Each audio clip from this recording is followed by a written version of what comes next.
Hello, viewers and my dear students. Let's start with today's day 4 session. आज का जो पहला टॉपिक है हमारा वो है बूल डेटा टाइप, राइट? बूल डेटा टाइप, जिसको हम बूलियन भी बोलते हैं, राइट? पहले हमने देखा है इन डेटा टाइप देखा, फ्लोट डेटा टाइप देखा, एसटीआर देखा। अब ये जो हमारा टॉपिक है आज का वो है बूल डेटा टाइप या बूलियन भी बोलते हैं। ठीक है, ये जो बूलियन है ये क्या है? It's a built in data type, right? Built in है, राइट? Built in data type in Python जो रिप्रेजेंट करता है one of the two possible values, true या फॉल्स।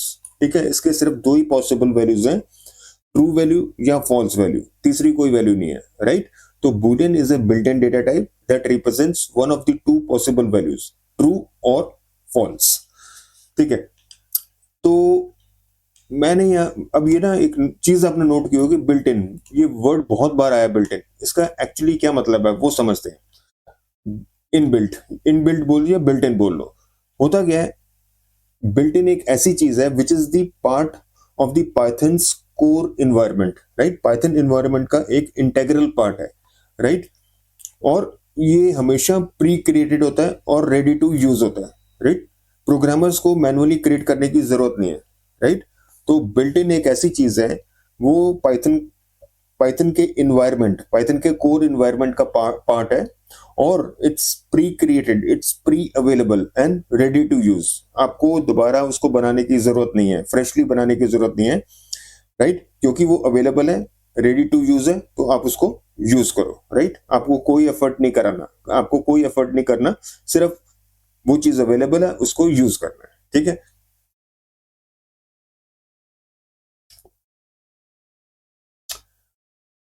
अब ये ध्यान रखना, ट्रू और फॉल्स ये दोनों कीवर्ड्स हैं, ट्रू और फॉल्स। ठीक है, ट्रू और फॉल्स ये दोनों बुलियन वैल्यूज, ये कीवर्ड्स हैं। हमने पहले भी देखा था कीवर्ड्स क्या होते हैं, रिजर्व वर्ड्स होते हैं, इनका कोई स्पेसिफिक पर्पस होता है। आप इसको किसी और पर्पस के लिए नहीं यूज कर सकते, करोगे तो एरर आएगी, श्योरली आपको एरर्स मिलेंगे और आपका प्रोग्राम एग्जीक्यूट नहीं होगा। ठीक है, और इसका एक रूल भी होता है, they must start with capital letter. क्या मतलब है इसका? इसका मतलब ये है कि जब भी आप ट्रू लिखोगे तो टी कैपिटल होना चाहिए, बाकी सारे लेटर्स छोटे होने चाहिए। इसी तरह जब फॉल्स लिखोगे, फॉल्स में एफ कैपिटल होना चाहिए और बाकी सारे लेटर्स आपके स्मॉल होने चाहिए। ठीक है, अब दूसरा पॉइंट क्या है? ट्रू बिहेव्स लाइक वन, ठीक है, और false behaves like zero when used in numeric context. Numeric context का मतलब क्या होता है? जब ट्रू और फॉल्स को आप मैथमेटिकल कैलकुलेशंस या मैथ्स कैलकुलेशन, अर्थमेटिक कैलकुलेशन में यूज करते हो, in that case true will behave like 1 and false will behave like 0। अब इसका क्या मतलब है वो मतलब समझने की कोशिश करते हैं। मतलब यही है कि ट्रू ट्रू जो ये जो वैल्यू ट्रू है ये 1 नहीं है, और वैल्यू फॉल्स, ये जो बूलियन ऑब्जेक्ट फॉल्स है ये वैल्यू 0 नहीं है, राइट? दोबारा बोलता हूँ, बूलियन ऑब्जेक्ट ट्रू वैल्यू 1 नहीं है और बूलियन ऑब्जेक्ट फॉल्स 0 नहीं है, right? But they do behave as if true is equal to 1 and false is equal to 0 when used in numeric context, when used in arithmetic operation, when used in maths calculation। ठीक है, इसको थोड़ा और देखते हैं elaborate वे में। अब ये देखो, ट्रू क्या है? True is a Boolean object that represents logical truth. ठीक है, ये बहुत इंपॉर्टेंट पॉइंट है। ट्रू एक बुलियन ऑब्जेक्ट है, ये तो हमने देख लिया, लेकिन ये क्या रिप्रेजेंट करता है? Logical truth. ये कोई वैल्यू रिप्रेजेंट नहीं करता, वन रिप्रेजेंट नहीं करता। ठीक है, ये बात अच्छी तरह समझ लो। ट्रू क्या है? एक बुलियन ऑब्जेक्ट है दैट रिप्रेजेंट्स लॉजिकल ट्रूथ, कोई वैल्यू रिप्रेजेंट नहीं करता या कुछ और रिप्रेजेंट नहीं करता, it only represents logical truth. इसका मतलब फिर क्या हुआ? It is not an integer object. तभी मैंने बोला था ट्रू कभी भी वन होल्ड नहीं करता, ट्रू ऑब्जेक्ट कभी भी वन होल्ड नहीं करता, right? So it is not an integer object, but it has integer representation of 1 under which circumstances, when it is used in numeric context, when it is used in arithmetic or maths operations। ठीक है, इसी तरह जो false object है वो भी boolean object है that represents logical falsehood, right? Logical falsehood, ये वैल्यू 0 नहीं रिप्रेजेंट करता है, क्या रिप्रेजेंट करता है? Logical falsehood. तो इसका मतलब फिर वही हुआ डायरेक्ट, इसका इंप्लीकेशन क्या हुआ? It is not an integer object, ठीक है, it is not an integer object, लेकिन it has an integer representation of zero when used in numeric context, ठीक है। तो अब जब हम ये कहते हैं कि ट्रू रिप्रेजेंट्स लॉजिकल ट्रूथ, ये कोई वैल्यू रिप्रेजेंट नहीं करता, इट रिप्रेजेंट्स लॉजिकल ट्रूथ, तो ये लॉजिकल ट्रूथ क्या होती है? लॉजिकल ट्रूथ का मतलब क्या होता है? जब भी कोई स्टेटमेंट या एक्सप्रेशन इवेल्युएट होती है और वो सेटिस्फाई होती है, राइट, जब कोई भी कंडीशन या स्टेटमेंट पास होती है, सेटिस्फाई होती है, इस सिनेरियो को बोलते हैं लॉजिकल ट्रूथ, ठीक है। इसी तरह जो फॉल्स होती है, फॉल्स क्या होता है? It represents logical falsehood, right. इसका मतलब क्या हुआ? जब भी कोई स्टेटमेंट या एक्सप्रेशन पास नहीं होती, राइट, फेल हो जाती है, सेटिस्फाई नहीं होती, उस कंडीशन को क्या बोलते हैं? Logical falsehood, right. तो ट्रू क्या रिप्रेजेंट करता है? Logical truth, right. क्या रिप्रेजेंट करता है? एक वो सिनेरियो जब कोई कंडीशन या एक्सप्रेशन पास हो जाती है, सेटिस्फाई हो जाती है, तो आउटकम क्या होता है? Logical truth. और कोई भी कंडीशन जब फेल हो जाती है, पास नहीं होती, तो आउटकम क्या होता है? लॉजिकल फॉल्सहुड, तो वो कंडीशन फॉल्स हो गई।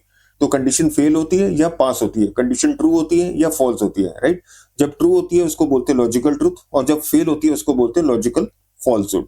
तो यही मतलब है ट्रू और फॉल्स का। ट्रू रिप्रेजेंट करता है लॉजिकल ट्रूथ, मतलब वो एक ऐसी कंडीशन को रिप्रेजेंट करता है जो पास हो जाती है, राइट, जो सक्सीड कर जाती है, राइट। और फॉल्स क्या रिप्रेजेंट करता है? लॉजिकल फॉल्सहुड, मतलब एक वो कंडीशन या स्टेटमेंट जो फेल हो जाती है, राइट, जो सेटिस्फाई नहीं होती, ठीक है, जो फेल हो जाती है, वो टेस्ट को पास नहीं करती, फेल हो जाती है, ठीक है। तो ये मतलब है। तो ट्रू और फॉल्स कोई वैल्यूज नहीं है। ट्रू रिप्रेजेंट करता है लॉजिकल ट्रूथ और false logical falsehood, right. Logical truth मतलब क्या होता है? कोई भी स्टेटमेंट जब इवेल्युएट होती है, या तो वो पास होगी या नहीं होगी, राइट, पास होगी या फेल होगी। पास होगी तो लॉजिकल ट्रूथ, और फेल होगी तो लॉजिकल फॉल्सहुड, ये इसका मतलब है, ठीक है। चलो अब बुलियन वैल्यूज जो हैं, ट्रू और फॉल्स, उसका टाइप देखते हैं, क्योंकि हमें पता है ना हर वैल्यू का कोई ना कोई टाइप होता है। टाइप मतलब उसकी क्या क्लास है। जैसे इंटीजर वैल्यू है, उसका क्या टाइप है, उसकी क्या क्लास है, इंट। कोई भी डेसिमल वैल्यू है, राइट, फ्लोटिंग वैल्यू है, जैसे होता है ना 3.5 फ्लोटिंग वैल्यू, राइट, उसका क्या टाइप है, उसकी क्या क्लास है, फ्लोट। कोई भी स्ट्रिंग वैल्यू है, उसका क्या टाइप है, टाइप मतलब उसकी क्या क्लास है, str। इसी तरह जो बुलियन वैल्यूज हैं, ट्रू और फॉल्स, उसका क्या टाइप है, उसकी क्या क्लास है, वो देखते हैं, राइट। तो उसके लिए हमें क्या करना पड़ेगा? ये प्रोग्राम लिखना पड़ेगा। ये लिखा है मैंने, दो वेरिएबल्स डिफाइन किए हैं, क्योंकि दो पॉसिबल वैल्यूज हैं बुलियन, ट्रू और फॉल्स। एक्स में ट्रू असाइन कर दिया और वाई में फॉल्स असाइन कर दिया, और यहाँ पे हमने टाइप देख लिया, एक्स का टाइप देख लिया और वाई का टाइप देख लिया, राइट। अब थोड़ा सा आइडिया आपको लग गया होगा, क्योंकि एक्स में क्या है? बुलियन वैल्यू है ट्रू, और वाई में भी बुलियन वैल्यू फॉल्स है, दोनों बुलियन वैल्यूज हैं। बुलियन वैल्यूज की क्लास क्या होती है? बूल, BOOL, और वही राइटली यहाँ पे डिस्प्ले हो रही है, ठीक है।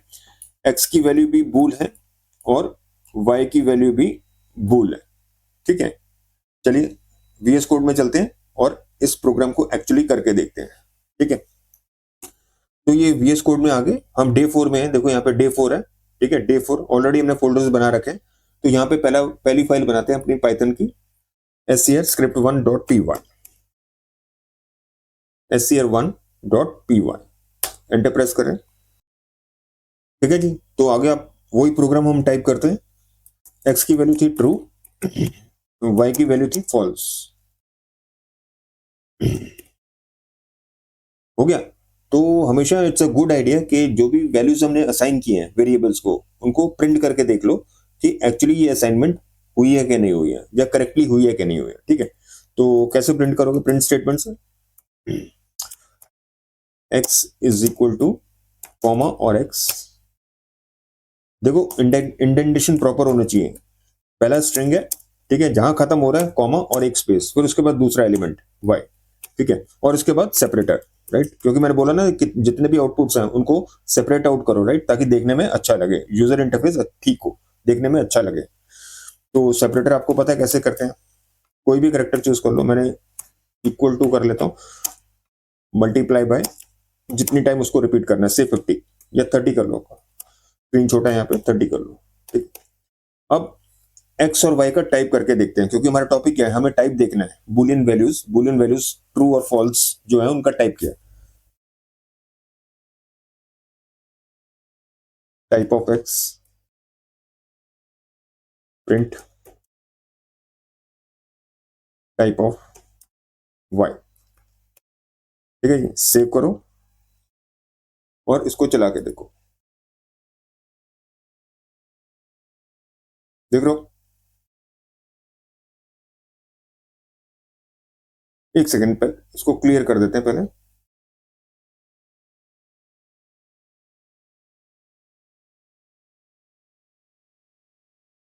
कुछ एरर है, देखो ये एरर कह रहा है ना, यहाँ पे मैंने गलती से थोड़ी थोड़ी गलती कर दी। देखो ये एरर है, तो यहाँ पे ये रहा, देखो ये एरर लिंटिंग भी हो रहा है। अब देख रहे हो, ये बता रहा है आपको क्लियरली कि यहाँ पे एरर है। देख रहे हो? और यहाँ पे भी एरर है। इसको भी हटाओ, पहले इस लाइन को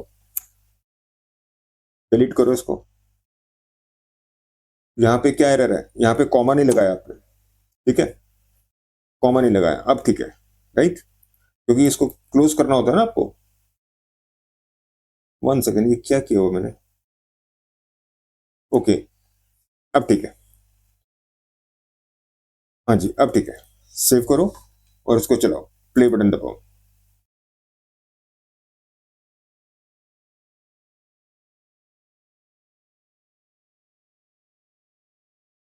अभी भी दिक्कत है, ये देखो, ये दिक्कत है। इसको क्लियर करते हैं यार।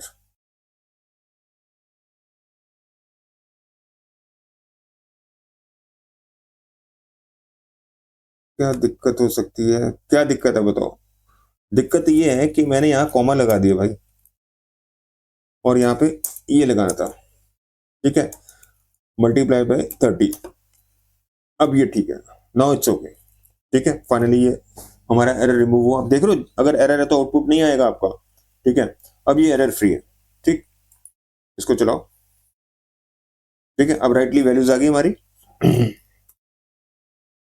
एक्स की वैल्यू ट्रू है, वाई की वैल्यू फॉल्स है। इसी तरह एक्स की क्लास क्या है, बूल, और वाई की क्लास भी बूल है। तो इससे कंफर्म हो गया, जो बुलियन वैल्यूज ट्रू और फॉल्स है उनकी क्लास क्या है, बूल, BOOL। ठीक है, अब रिफ्रेश करने के लिए हम वो कुछ इंटीजर्स, फ्लोट और स्ट्रिंग वैल्यूज भी क्रिएट कर लेते हैं और उनका भी टाइप देख लेते हैं, राइट, ताकि हमारा पूरा एक कंसेप्ट बिल्कुल क्लियर हो जाए। ठीक है, तो a इक्वल टू 6 कर लो, b इज इक्वल टू 7.3 कर लो, राइट, c is equal to hi कर लो। ठीक है, और इनके टाइप डिस्प्ले कर दो। Print type of a, sorry, type of a comma type of b comma type of c. ठीक है, इसमें कुछ एरर है भाई। ये देखो पी के अंडर वो आ रहा है ना, हट गया, वो लाइन हट गई। ठीक है, कर्वी लाइन हट गई। अब इट्स ओके, सेव करो और इसको चलाओ।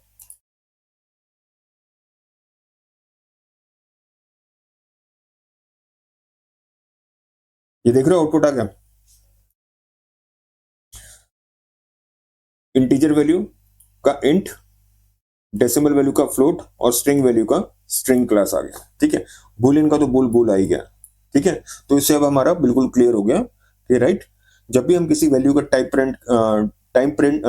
प्रिंट करते हैं तो उसकी जो क्लास है वो लिस्ट आउट हो जाती है, वो प्रिंट हो जाती है, राइट, वो आउटपुट में डिस्प्ले हो जाती है। ठीक है, चलिए, अब मैंने एक और चीज बोली थी, राइट, मैंने क्या बोला था कि true behaves as one and false behaves as zero when used in numeric context, right. तो इसको भी प्रैक्टिकली हम करके देख लेते हैं। ठीक है, तो बनाते हैं, दूसरा प्रोग्राम बनाते हैं, scr2.py। इसको कर देते हैं क्लियर, राइट, पुराना आउटपुट अपना क्लियर कर दो, राइट। तो इस तरह करेंगे, हाँ इस तरह करते हैं, एक वेरिएबल डिक्लेयर करते हैं ए ट्रू प्लस से 4। ठीक है, अब ट्रू की वैल्यू क्या है, true when used in numeric context behaves as if it is 1। तो ट्रू की वैल्यू होगी 1, 1 प्लस 4 कितना होगा 5, तो आउटपुट क्या आएगा अगर हम ए को प्रिंट करें 5। इसी तरह फॉल्स को भी यूज करके देख लेते हैं। फॉल्स -3 -3, ठीक है। फॉल्स क्या है 0, 0 -3 क्या होगा -3, तो ए की वैल्यू आएगी 5 और बी की वैल्यू आएगी -3। करके देख लेते हैं, प्रिंट कर लेते हैं। a is equal to a and print b is equal to b, ठीक है। सेव करो और प्ले बटन दबा दो।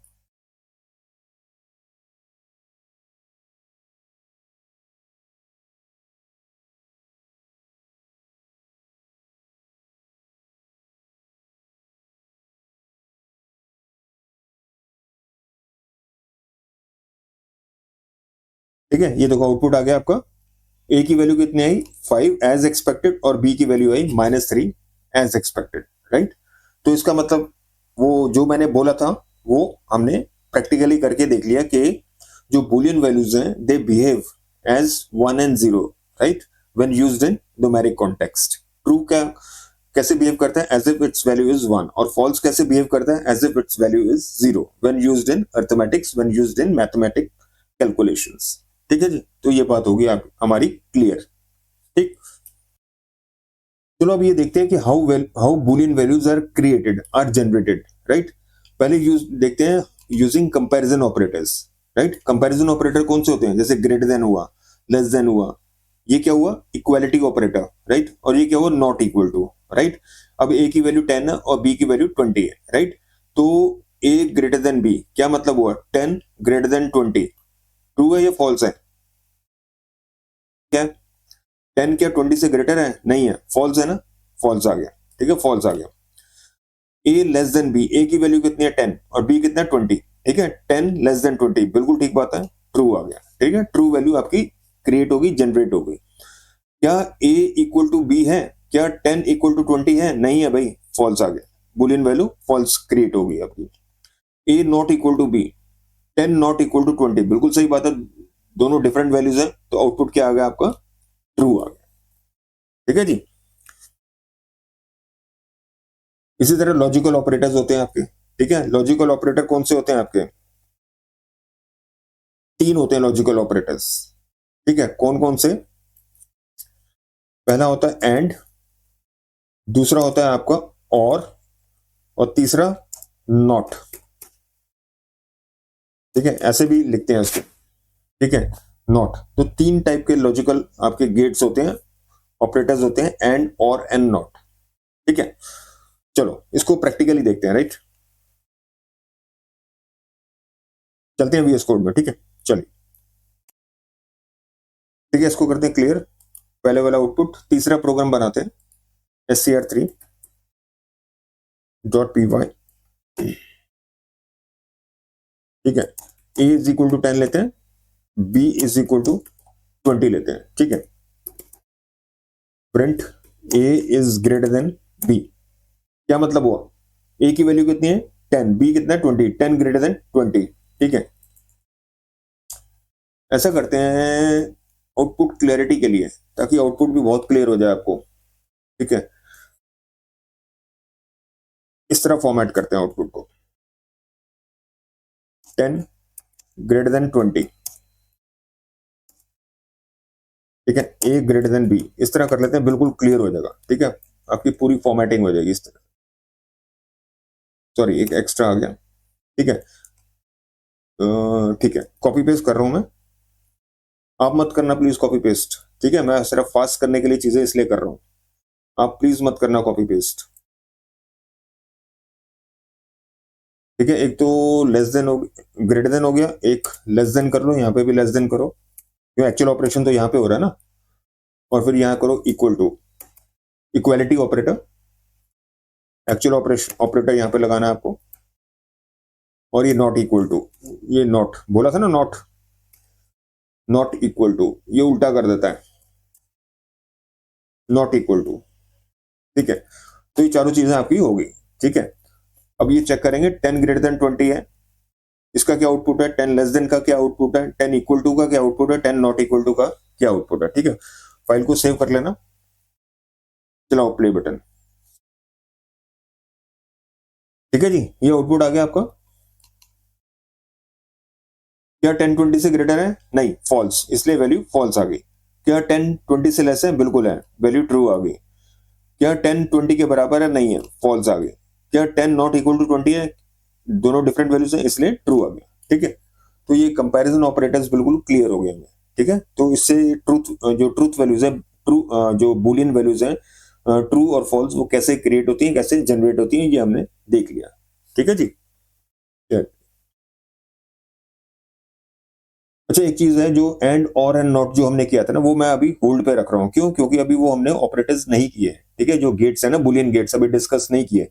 राइट, जब तक उनकी वर्किंग हमें नहीं पता लगेगा तो आउटपुट क्या आ रहा है हम नहीं समझ पाएंगे। राइट, अभी उसको होल्ड पे करते हैं, जैसे हम उस पे आते हैं एंड और नॉट की वर्किंग पे, राइट, तब हम इसको, इस प्रोग्राम को दोबारा टेकअप कर लेंगे। राइट, अभी तक उसको भूल जाओ। राइट, कि ऐसा कुछ प्रोग्राम था, मैंने आपको दिखाया था। ठीक है, ये मेरे ख्याल क्लियर है। राइट, क्योंकि ये सिंपल मैथ्स है, ये सब समझ सकते हैं। राइट, एंड और नॉट थोड़े सा टफ हो सकते हैं जब तक मैं उनकी वर्किंग हमें ना समझ में आए। राइट, क्योंकि वो बिट वाइज चलता है, 1 and 1, 1 and 0, 0 and 1, 1 and 1। इसका एक टेबल होता है, एक चार्ट होता है, वो मैं समझाऊंगा जब फॉर्मली हम उन ऑपरेटर्स पे आएंगे। ठीक है, तो ये, क्योंकि ये ऑपरेटर्स बिल्कुल क्लियर हैं, लेस देन, ग्रेटर देन, ये नॉर्मल नॉर्मल मैथ्स है, सबको पता है। राइट, इसलिए मैंने ये डिस्कस कर लिया। राइट, तो हमने ये देख लिया कि बुलियन वैल्यूज कैसे जनरेट होती हैं। ठीक है, चलिए, अब इस टॉपिक को क्लोज करने से पहले एक चीज और हम समझ लेते हैं। राइट, अब ये जो बूल क्लास है, ये इंट क्लास का सब क्लास है। राइट, जो बूल है वो इंट का सब क्लास है। राइट, तभी जो ट्रू है behaves as 1 and false behaves as 0। ठीक है, दोबारा बोल रहा हूं, जो बूल क्लास है वो जो इंट क्लास है, राइट, उसकी सब क्लास है। राइट, वो कैसे पता लगेगा, देखो, टर्मिनल पे जाते हैं, एक कमांड है, उससे पता लग जाएगा कि जो बूल क्लास है वो इंट क्लास की सब क्लास है। सब, SUB, सब क्लास है। ठीक है, चलते हैं टर्मिनल पे। टर्मिनल कैसे खोलते हो, यहां पे जाके टर्मिनल और न्यू टर्मिनल।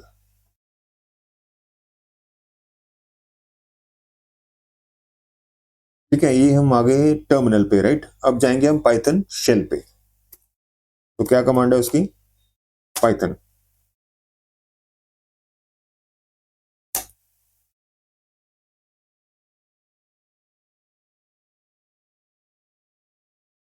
ठीक है, ये पाइथन शेल आ गया हमारा। अब वो कमांड चलाते हैं जिससे हमें ये पता लगेगा कि कोई भी क्लास किसी क्लास की सब क्लास है। राइट, कमांड ये है, इज सब क्लास। किसको चेक कर रहे हैं, बूल को कर रहे हैं, बूल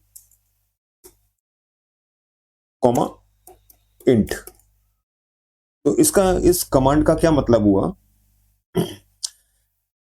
क्या बूल इंट की सब क्लास है कि नहीं है। राइट, देखते हैं, प्रेस एंटर, ट्रू आ गया, आ गया ट्रू। तो इसका मतलब ये हुआ कि हम क्या चेक कर रहे हैं, इज सब क्लास, इज बूल इज सब क्लास ऑफ इंट। अगर होगी तो ट्रू आ जाएगा, क्या है, ट्रू आया। राइट, तो इससे ये क्लियर हो गया कि जो बूलियन क्लास है, जो बूल क्लास है, वो इंट क्लास की सब क्लास है। इसीलिए इसीलिए जो ट्रू वैल्यू है, it behaves as 1 and false behaves as 0 when used in numeric context. ठीक है, तो ये बात भी हमारी क्लियर हो गई। ठीक है, एक कमांड और है, यूजफुल कमांड, वो मैं दिखाता हूं आपको।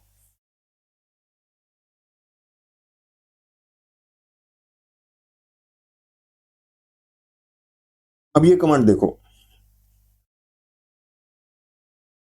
True equal to 1। अब इसमें हो क्या रहा है, ये ट्रू भी एक ऑब्जेक्ट है और 1 भी एक ऑब्जेक्ट है। राइट, ट्रू कैसे बिहेव करेगा, एज 1, और ऑब्जेक्ट 1 की वैल्यू कितनी है, 1। तो आउटपुट क्या आना चाहिए, ट्रू, एज एक्सपेक्टेड। ठीक है, फॉल्स का देखो, फॉल्स इसके इक्वल होती है, कैसे बिहेव करती है, एज 0। तो ये ट्रू है। ठीक है, लेकिन अगर आप ये ट्रू करोगे एज 3, तो भाई साहब ये आ जाएगी फॉल्स। क्यों? क्योंकि true behaves as 1, not as 2, not as 3, not as any other value for that matter. ठीक है, ये एक कमांड होगी। और दूसरी देखो, अब क्योंकि हम अगर ये करते हैं ट्रू इक्वल टू 1, ये ट्रू आ रही है ना, तो एक और चीज टेस्ट करते हैं, वो ये इज ऑपरेटर पता है ना आपको, इज वो क्या करता है, वो देखता है कि दोनों ऑब्जेक्ट सेम है कि नहीं है, राइट। इज ऑपरेटर, राइट, वो लगाते हैं ट्रू इज 1, ये क्या आना चाहिए, फॉल्स आएगा। क्यों? क्योंकि ट्रू क्या है, बुलियन ऑब्जेक्ट है, और वैल्यू 1 क्या है, इंट ऑब्जेक्ट है, तो ये दोनों डिफरेंट है, डिफरेंट ऑब्जेक्ट्स हैं। इस क्या करता है, सिमिलर ऑब्जेक्ट्स को मैच करता है, राइट। इस क्या करता है, सिमिलर ऑब्जेक्ट्स को मैच करता है।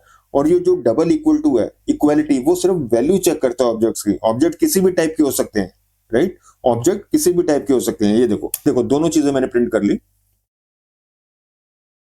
प्रिंट ट्रू इज 1 और ट्रू इज 1 सेपरेटली, दोनों का आउटपुट जो आया वो फॉल्स आया, यहाँ पे भी फॉल्स आया और यहाँ पे भी फॉल्स आया, ठीक है। तो इसका मतलब क्या हुआ, अगर आप इज लगाते हो तो वो चेक करते हैं कि दोनों दोनों जो लेफ्ट और राइट वाले ऑपरेंड्स हैं, क्या वो सेम ऑब्जेक्ट को रिप्रेजेंट करते हैं। और अगर डबल इक्वल टू करेगा तो उससे ऑब्जेक्ट्स का टाइप से कोई मतलब नहीं है, बस उनकी वैल्यूज को चेक करेगा। इसीलिए जब हमने ये किया ट्रू इक्वल टू 1, ये ट्रू हो गया। क्यों? क्योंकि ये ऑब्जेक्ट्स को नहीं देखता, उनकी वैल्यूज को देखता है। ये जो ऑपरेटर है इक्वल टू, ये क्या देखता है, ये वैल्यूज देखता है। लेकिन जो इज ऑपरेटर है, ये देखता है कि दोनों ऑपरेंड का सेम ऑब्जेक्ट है, राइट, ठीक है। तो इसीलिए ट्रू क्या है आपका, बुलियन है, और ये क्या है, इंट है, इसीलिए वैल्यू आपकी आई फॉल्स, ठीक है। तो ये चीज अब हम यहाँ क्लोज करते हैं। बुलियन बिल्कुल हमने पूरा डिस्कस कर लिया, कोई भी पॉइंट नहीं छोड़ा, राइट। तो क्लोज करते हैं इस टॉपिक को, ठीक है। चलिए,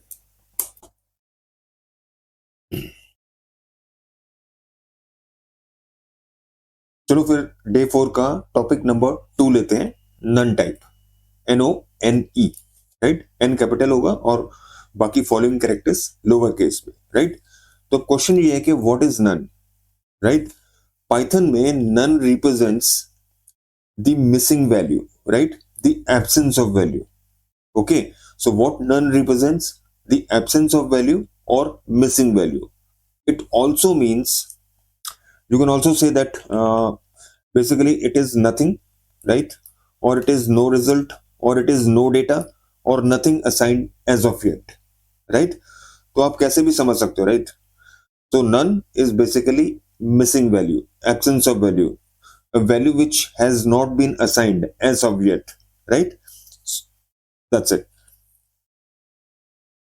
अब देखो, एक चीज और है, अगर वो मिसिंग वैल्यू है, पर ये मत सोच लेना इट इज जीरो, या वो फॉल्स है, या वो एम्प्टी स्ट्रिंग है, या एम्प्टी लिस्ट है, एम्प्टी डिक्शनरी है, एम्प्टी सेट है, राइट। नहीं, वो सिर्फ मिसिंग वैल्यू है, राइट। और एक और उसकी प्रॉपर्टी है, it is a special singleton object in Python. जो नन ऑब्जेक्ट है, सिर्फ एक ऑब्जेक्ट है, प्री क्रिएटेड है और एक ऑब्जेक्ट है, आप मल्टीपल नन्स नहीं बना सकते, राइट। ये पाइथन का रूल है और ये आपको अलाउ नहीं करेगा, right. If you try to create multiple nones, right, you won't be able to create multiple nuns. Why? Because none is only one special singleton object, okay, so make a note of this. None is a special singleton object. Singleton, single, right? You can't create multiple instances of none, right? There has to be only one none object. There cannot be multiple none objects. That is what the point is, right? और none का data type क्या होता है? None type, NONTTYP, here it is, here it is. So the data type of none is none type, right? अब देख लो कैसे किया, कैसे हमने क्या किया, एक वेरिएबल x डिफाइन किया जिसमें ये ऑब्जेक्ट नन असाइन कर दिया और उसका टाइप प्रिंट कर दिया वेरिएबल का। जब भी हम वेरिएबल का टाइप प्रिंट करते हैं तो उसकी जो वैल्यू होती है, राइट, कौन सी वैल्यू है उसमें, वैल्यू कौन सी है, नन। नन क्या है, ऑब्जेक्ट, राइट, किस क्लास को बिलोंग करता है, नन टाइप को।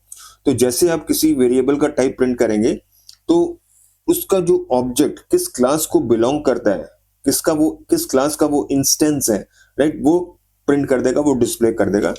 जैसे हमने देखा था ना, कोई भी इंटीजर ऑब्जेक्ट है, जैसे वैल्यू 3 है, इसका इसका क्लास क्या है, इसका टाइप क्या है, int, राइट, किसी भी फ्लोटिंग वैल्यू है 3.5, राइट, अगर हम उसका टाइप प्रिंट करेंगे तो क्या टाइप आएगा, उसका क्लास का नाम आएगा। क्या है क्लास का नाम, फ्लोट। इसी तरह अगर स्ट्रिंग का मैं टाइप प्रिंट करूंगा तो उस ऑब्जेक्ट स्ट्रिंग ऑब्जेक्ट का क्या क्लास है, एसटीआर आ जाएगा, एंड सो ऑन। ठीक है, तो नन का अगर मैं टाइप प्रिंट करूंगा तो मेरे को क्या मिलेगा, उसके क्लास का नाम। क्या है क्लास का नाम, इट इज नन टाइप। ठीक है, it is none type, none type. Okay, अब यहां पे देखो जैसे मैंने आपको बताया था, none is the only object of class none type, right. None type has exactly one instance. Okay, तो यहाँ पे वही है टाइप, वही चीज जो मैंने अभी बोली थी, टाइप, अगर इसका टाइप प्रिंट करेंगे तो उसका क्लास आएगा। क्लास का क्या नाम है, नन टाइप, राइट। अब वही चीज है जो मैंने आपको बताई थी, you cannot create another none, right.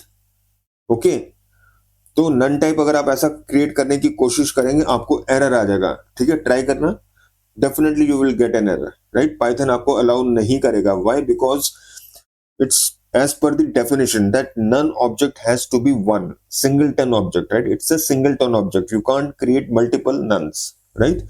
So ये summarization हो गया। None is a pre-created singleton object in Python, right? And no additional objects of none type can be created, right? क्योंकि ऑब्जेक्ट्स किसके होते हैं, क्लास के होते हैं। So no additional objects of none type can be created, क्योंकि none type का object क्या है, नन, राइट। तो यहाँ क्लियरली लिखा है पाइथन के रूल्स में कि नन क्या है, is a single, it's a pre created singleton object and no additional objects of this class none type can be created. अब इसका प्रैक्टिकल यूज केस देख लेते हैं। ठीक है, इसका क्या प्रैक्टिकल यूज केस है, जैसे यहाँ पे ये है result is equal to none. ठीक है, अब यहाँ हो क्या रहा है, यहाँ पे मैंने एक इफ स्टेटमेंट यूज की है, वो हम करेंगे अभी। ठीक है, ये कंडीशनल स्टेटमेंट्स है, वो अभी करेंगे आने वाली क्लासेस में। पर थोड़ा सा एक आइडिया ले लो कि क्या होता है इफ स्टेटमेंट में। क्या होता है, पहला आपका आएगा कीवर्ड इफ, ठीक है, उसके बाद आएगी स्टेटमेंट, ये आ गई आपकी स्टेटमेंट। स्टेटमेंट कुछ भी हो सकती है, ए इज इक्वल टू 5 हो सकती है, 5 ग्रेटर देन 10 हो सकता है, 5 लेस देन और इक्वल टू 10 हो सकता है, एंड सो ऑन। ठीक है, कुछ भी हो सकता है स्टेटमेंट, कोई भी स्टेटमेंट हो सकती है। यहाँ पे मैंने क्या स्टेटमेंट की है, रिजल्ट इज नन, राइट। ये हम पहले कर चुके हैं, क्योंकि इज क्या है, इज क्या है, वो इज क्या करता है, रिमेंबर इज क्या करता है, इज एक ऑपरेटर है जो क्या करता है, अपने दो operands left hand side operand और राइट हैंड साइड ऑपरेंट को देखेगा क्या ये सेम ऑब्जेक्ट है, राइट। अगर तो है, the result will be true boolean value will be created, right, otherwise it will be false. ठीक है, अब यहां रिजल्ट जो वेरिएबल है आपका, इसमें क्या पड़ा हुआ है, नन, राइट, और नन को हम नन से ही कंपेयर कर रहे हैं, right. So definitely both are the same objects, none, so definitely it would be true. So when the evaluation of this condition is true, this block will be executed. तो यहाँ पे print हो जाएगा result not computed yet. मान लो जैसे होता है ना, इलेक्शन के रिजल्ट्स हैं, अभी काउंटिंग चल रही है, राइट, तो क्या फ्लैश होता है कि result counting is in progress, results awaited, right. तो वही कर सकते हो आप, election result equal to none, if election result is none, print, right, election results to be announced, yeah, counting is going on, right, whatever is the suitable message as per the requirement। ठीक है, ये एक बार करके देख लेते हैं इसी programme को। ठीक है, चलते हैं VS कोड में। तो हम एक दूसरा प्रोग्राम बना लेते हैं, दूसरी स्क्रिप्ट बना लेते हैं। ठीक है, SCR4 बना लेते हैं। ठीक है, ये नाम रख लेते हैं SCR4, स्क्रिप्ट का नाम रखते हैं SCR4.py।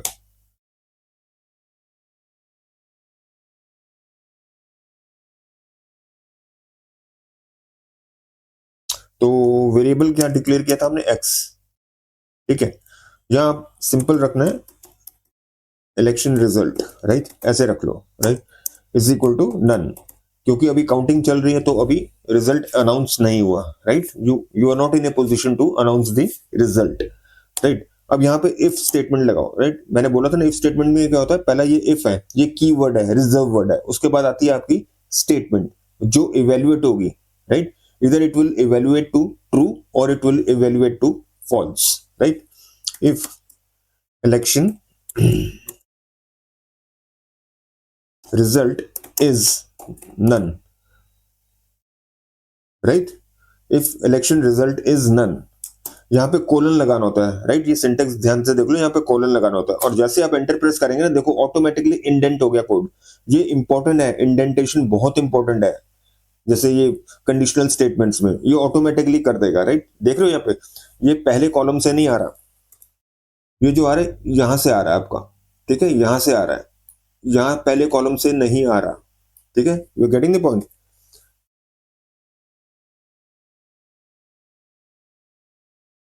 ठीक है, तो टाइप करते हैं प्रिंट, क्योंकि इलेक्शन रिजल्ट अभी नन है, अनाउंस नहीं हुआ, राइट। तो हम इसमें लिख देते हैं प्रिंट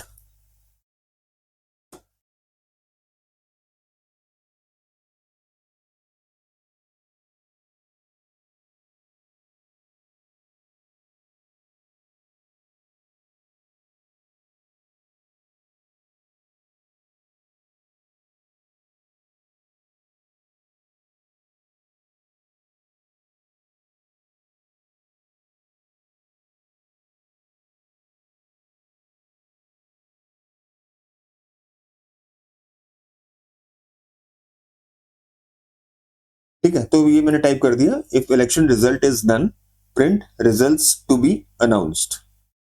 ठीक है, तो इसको सेव करके आप इसको चलाओ, राइट। अब मैं प्ले बटन दबा रहा हूं, तो देखो यार ये आउटपुट आ गया आपका, रिजल्ट्स टू बी अनाउंस्ड। ठीक है, results to be announced. Okay, तो क्या हुआ इस इफ स्टेटमेंट में, ये आपकी ये जो एक्सप्रेशन है ये इवेल्युएट हुआ, राइट। स्टेटमेंट या एक्सप्रेशन इवेल्युएट हुआ, राइट। क्या कह रहा है, election underscore result is none. Is operator है, इज ऑपरेटर क्या करता है, दोनों के operands, left hand side operand और right hand side operand check करता है कि दोनों क्या सेम ऑब्जेक्ट है, राइट। सेम ऑब्जेक्ट को रेफर कर रहे हैं या सेम ऑब्जेक्ट है, राइट। दोनों सेम ऑब्जेक्ट हैं, क्यों, क्योंकि इलेक्शन अंडरस्कोर रिजल्ट में नन पड़ा है और राइट हैंड साइड भी नन है, और जैसे कि पाइथन का रूल है नन सिर्फ एक है, राइट। तो जो नन लेफ्ट हैंड साइड पे वही नन राइट हैंड साइड पे है, राइट। तो इसका मतलब क्या हुआ, कंडीशन होगी ट्रू, और ट्रू होते ही ये जो एसोसिएटेड कोड ब्लॉक है इफ के साथ, जो कोड ब्लॉक है, राइट। कोड ब्लॉक इसलिए बोल रहे हैं कि इसमें एक स्टेटमेंट भी हो सकती है, मल्टीपल स्टेटमेंट्स भी हो सकते हैं, राइट। तो जितनी भी स्टेटमेंट्स होगी कोड ब्लॉक में वो एग्जीक्यूट हो जाएंगी, क्यों, क्योंकि जो स्पेसिफाइड कंडीशन है इफ के साथ वो सेटिस्फाई होगी, वो ट्रू रिटर्न कर रही है। ठीक है, तो इस वजह से इसका आउटपुट आया रिजल्ट्स टू बी अनाउंस्ड। ठीक है, तो ये बात होगी क्लियर। अब एक चीज और देख लेते हैं, क्योंकि नन और इलेक्शन रिजल्ट एक ही है, राइट। तो इसको इक्वालिटी भी चेक कर लेते हैं। अभी तो इस ऑपरेटर लगाया ना ताकि देखने के लिए कि दोनों ऑब्जेक्ट्स सेम है क्या है, वो आ गया। ठीक है, आप देखते हैं उनकी, अगर वो सेम है तो डेफिनेटली उनकी वैल्यू भी सेम होनी चाहिए, तो इक्वालिटी से चेक करते हैं। ठीक है, चलिए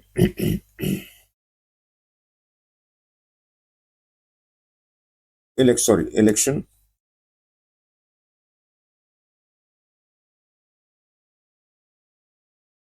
इक्वालिटी ऑपरेटर ये होता है, नन से करो।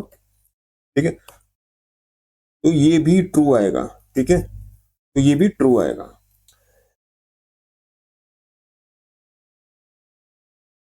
ये आया, ट्रू आया, देखो रिजल्ट्स टू बी अनाउंस्ड और ट्रू आ गया। ठीक है, तो अब ये क्लियर है कि इलेक्शन रिजल्ट में भी नन है और राइट हैंड साइड पे भी नन है, और नन एक ही है, राइट, क्योंकि मल्टीपल इंस्टेंसेस नहीं हो सकते, राइट। नन टाइप के क्लास नन टाइप का सिर्फ एक ही ऑब्जेक्ट है नन, मल्टीपल ऑब्जेक्ट्स नहीं हो सकते। तो नन को चाहे 2 बार यूज करो, 3 बार यूज करो, रिजल्ट आपका वही सेम आएगा। ठीक है, तो नन हो गया हमारा क्लियर। ठीक है, चलो नन टाइप अब क्लियर हुआ, हमने समझ लिया अच्छी तरह। अब आते हैं अपने डे 4 के टॉपिक नंबर 3 पे, कमेंट्स पे, राइट। अब क्वेश्चन है what are comments, what is a comment. Comment होता क्या, basically they are the notes written by the programmer to make the purpose of the program very clear, right. उस program को लिखने का purpose क्या है, राइट? किस रिक्वायरमेंट को वो फुलफिल कर रहा है, राइट? प्रोग्राम का लॉजिक क्या है? तो कमेंट्स उस चीज को समझाते हैं, राइट? वो कमेंट आप एक लाइन में भी लिख सकते हैं, राइट, पूरा समझाने के लिए। 2 लाइन भी लग सकती हैं, 3 लाइन भी लग सकती हैं, राइट? जितने भी मतलब ज्यादा लाइंस नहीं यूज करना, कोशिश यही होनी चाहिए कि मिनिमम लाइंस में आपका पूरा जो प्रोग्राम का ऑब्जेक्टिव है, वो क्या रिक्वायरमेंट फुलफिल कर रहा है, उसका क्या लॉजिक है, वो क्लियर हो जाए। और हम ये लिख सकते हैं इंग्लिश, प्लेन इंग्लिश लैंग्वेज में, राइट? इसमें कोई पाइथन लैंग्वेज के रूल्स फॉलो करने की जरूरत नहीं है, राइट? पाइथन क्या करता है, इसको टोटली इग्नोर करता है, सबसे बेस्ट पार्ट है, राइट? तो आप कुछ भी लिख सकते हैं, किसी भी फॉर्मेट में लिख सकते हैं। पर ये ध्यान रखना, जब आप रियल टाइम सिनेरियो में काम करोगे, राइट, कंपनी के कुछ स्टैंडर्ड्स होंगे कि कमेंट्स किस तरह लिखने हैं, राइट? आप अपने मन से नहीं लिख सकते, राइट? एक आपको वो जो रिक्वायरमेंट है वो फुलफिल करनी पड़ेगी, जैसे कंपनी ने कहा है, राइट? जैसे उनके डॉक्यूमेंटेशन स्टैंडर्ड्स हैं, वो आपको फॉलो करना है, उनको देखते हुए उनके अंदर, right, you have to basically write your comments. पर हाँ, ये बात है, वो 1 लाइन में हो सकता है, 2 लाइन में हो सकता है, होगा प्लेन इंग्लिश में ही, राइट? पाइथन का कोई सिंटेक्स और सिमेंटिक्स फॉलो करने की जरूरत नहीं है, क्योंकि पाइथन एग्जीक्यूशन में पाइथन उसको टोटली इग्नोर करता है, ठीक है? और कमेंट्स हम मतलब किस तरह लिखते हैं? 2 तरह लिखते हैं। एक तो प्रोग्राम लिखने से पहले, मतलब एक्चुअल स्टेटमेंट्स लिखने से पहले, मान लो जैसे मेरे 10 स्टेटमेंट्स है, ठीक है? अब पहला स्टेटमेंट लिखने से पहले मैं पहले कमेंट्स लिखूंगा, ताकि मैं ये क्लियर कर सकूं कि ये प्रोग्राम कर क्या रहा है, प्रोग्राम का लॉजिक क्या है, किस लिए लिखा गया है, राइट? और उसके बाद क्या होता है कि प्रोग्राम में आपके काफी सारे सेक्शंस होते हैं, राइट, पार्ट्स होते हैं। तो उन पार्ट्स की वर्किंग को भी क्लियर करने के लिए आप पहले कमेंट्स लिखेंगे, फिर वो पार्ट लिखेंगे। जैसे फॉर एग्जांपल, आपके प्रोग्राम में 5 पार्ट्स हैं। पहला पार्ट लिखने से पहले आप कमेंट्स के फॉर्म में ये लिखेंगे कि ये पार्ट क्या कर रहा है भाई।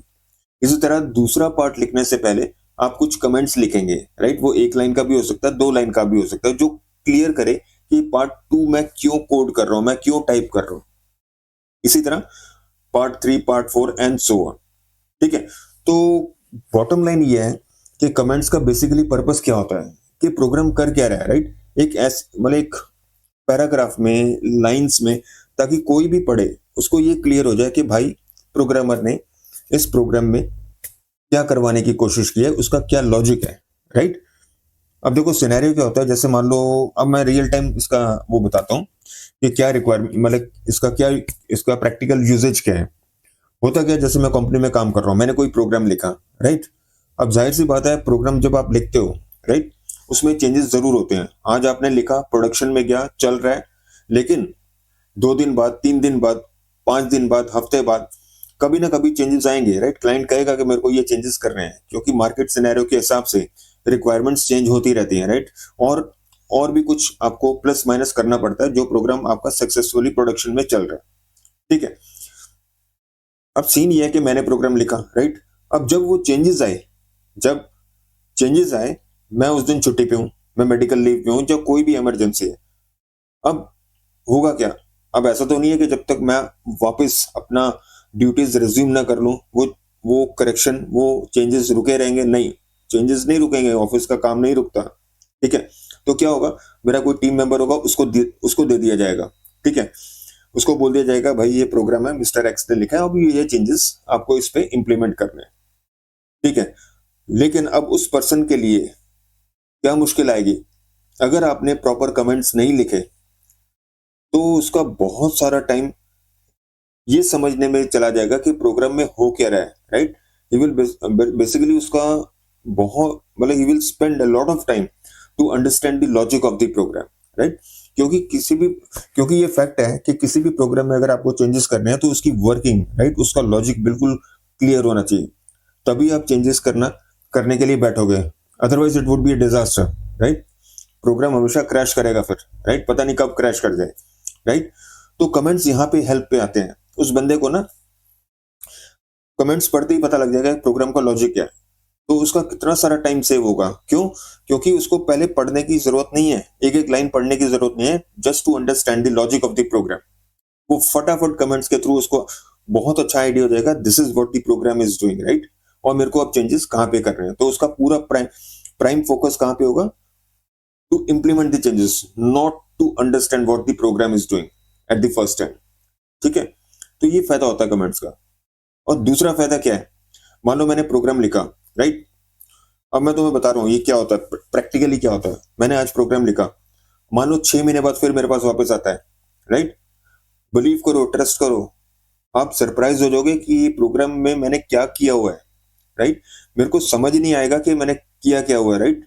ये बहुत एक सरप्राइज होगा, एक सरप्राइज बोलो या शॉक बोलो, राइट, कि मैंने भाई क्या कर दिया था इस प्रोग्राम में।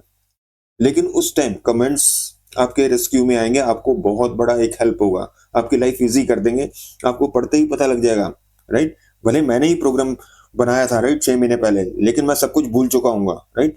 तो कमेंट्स यहाँ पे हेल्प हेल्प करेंगे, रेस्क्यू में आएंगे कि भाई this is what you had done 6 months back, right.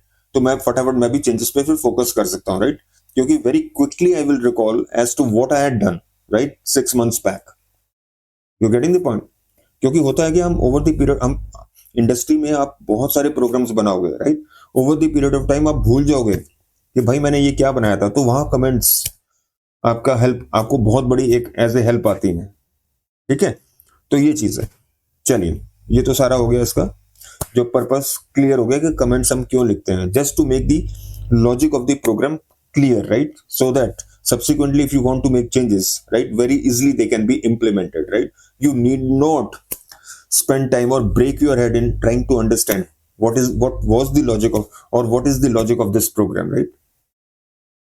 Okay, चलो अब यही चीज यहां लिखी गई है, comments are used to explain the code logic, मतलब प्रोग्राम कर क्या रहा है, what was the purpose of writing this program, right, make the code readable, right. उसके आपकी रीडेबिलिटी बहुत अच्छी हो जाती है, राइट। आपको पूरी स्टेटमेंट्स पढ़ के या एग्जीक्यूट करके समझने की जरूरत नहीं है, कमेंट्स ही बता देता है कि ये प्रोग्राम में हो क्या रहा है, राइट। और यहाँ पे temporary disable the code for testing और डिबगिंग पर्पसेस। इसका क्या मतलब होता है, इसका मतलब ये होता है, मान लो आपका प्रोग्राम है 1000 लाइन का, ठीक है, चलने में शायद 15 मिनट लगते हैं, 20 मिनट लगते हैं, ठीक है, क्योंकि हो सकता है उसमें बहुत सारे आईओ ऑपरेशंस हो, क्योंकि इनपुट आउटपुट ऑपरेशंस होते हैं ना, तो प्रोग्राम टाइम ज्यादा लेता है, राइट। मेमोरी ऑपरेशंस है तो it will get completed very soon, but if it involves lot of IO operations, IO मतलब इनपुट आउटपुट ऑपरेशंस, तो definitely it will take time to basically complete, right, execution time उसका बढ़ जाएगा। तो मान लो मेरे 1000 लाइन का प्रोग्राम है और बहुत सारे आईओ ऑपरेशंस है, तो इट टेक्स अराउंड सिर्फ 10 to 15 मिनट्स टू कंप्लीट। अब मेरे को उसमें सिर्फ 5 लाइनें और ऐड करनी है, राइट, या मेरे को कुछ भी 5 एडिट्स करने हैं, तो डेफिनेटली जब वो मैं एडिट करूंगा तो उसको टेस्ट तो करूंगा ना, after making the changes, right. अब वो जो चेंजेस है, मान लो 1 सेकंड का काम है, राइट, उनको एग्जीक्यूट, उनका एग्जीक्यूशन टाइम से 5 सेकंड्स है। अब ये देखो, अगर मैं पूरा प्रोग्राम चलाता हूं और ओरिजिनल उसका एग्जीक्यूशन टाइम था से 15 मिनट, 15 मिनट प्लस इसका मान लो ये जो चेंजेस है, मान लो इसका 20 सेकंड्स है, 15 और 20 सेकंड्स, तो इसका मतलब वो 20 सेकंड्स, वो जो मैंने करेक्शन किया उसको देखने के लिए मेरे को पूरा प्रोग्राम चलाना पड़ रहा है। भाई क्यों चलाऊं मैं फटाफट अपने चेंजेस को क्यों ना टेस्ट कर लूं। तो क्या करूंगा, तो जो 1000 लाइनें हैं, राइट, उनको मैं कमेंट कर दूंगा, क्योंकि कमेंट्स क्या होते हैं, comments are not executed by Python. Execution के टाइम इंटरप्रेटर टोटली कमेंट्स को इग्नोर कर देता है, राइट।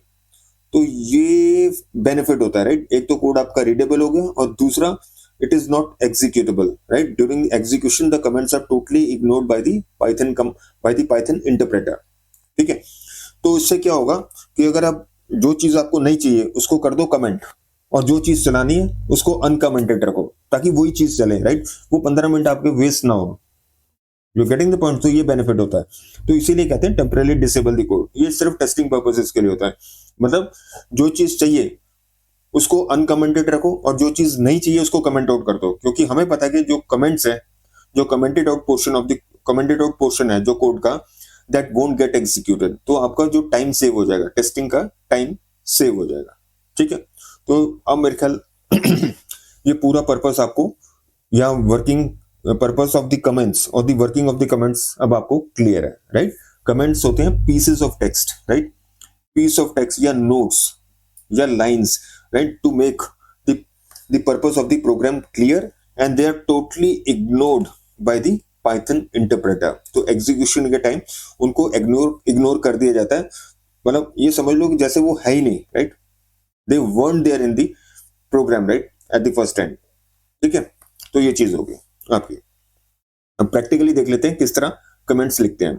ठीक है, वो चलते हैं वीएस कोड में, वहां पे मैं आपको बताता हूँ कि कमेंट्स कैसे प्रोग्राम में आप लिखते हो और कितने टाइप्स के कमेंट्स हैं। कमेंट्स भी जरूरी नहीं है एक टाइप के, बहुत सारे टाइप्स के कमेंट्स होते हैं, 3 टाइप्स के होते हैं इनफैक्ट, राइट। तो वो देखते हैं कोड में जाके। ठीक है, वीएस कोड चलते हैं, वहां पे देखते हैं, वहां पे सारी चीज इसकी वर्किंग क्लियर हो जाएगी।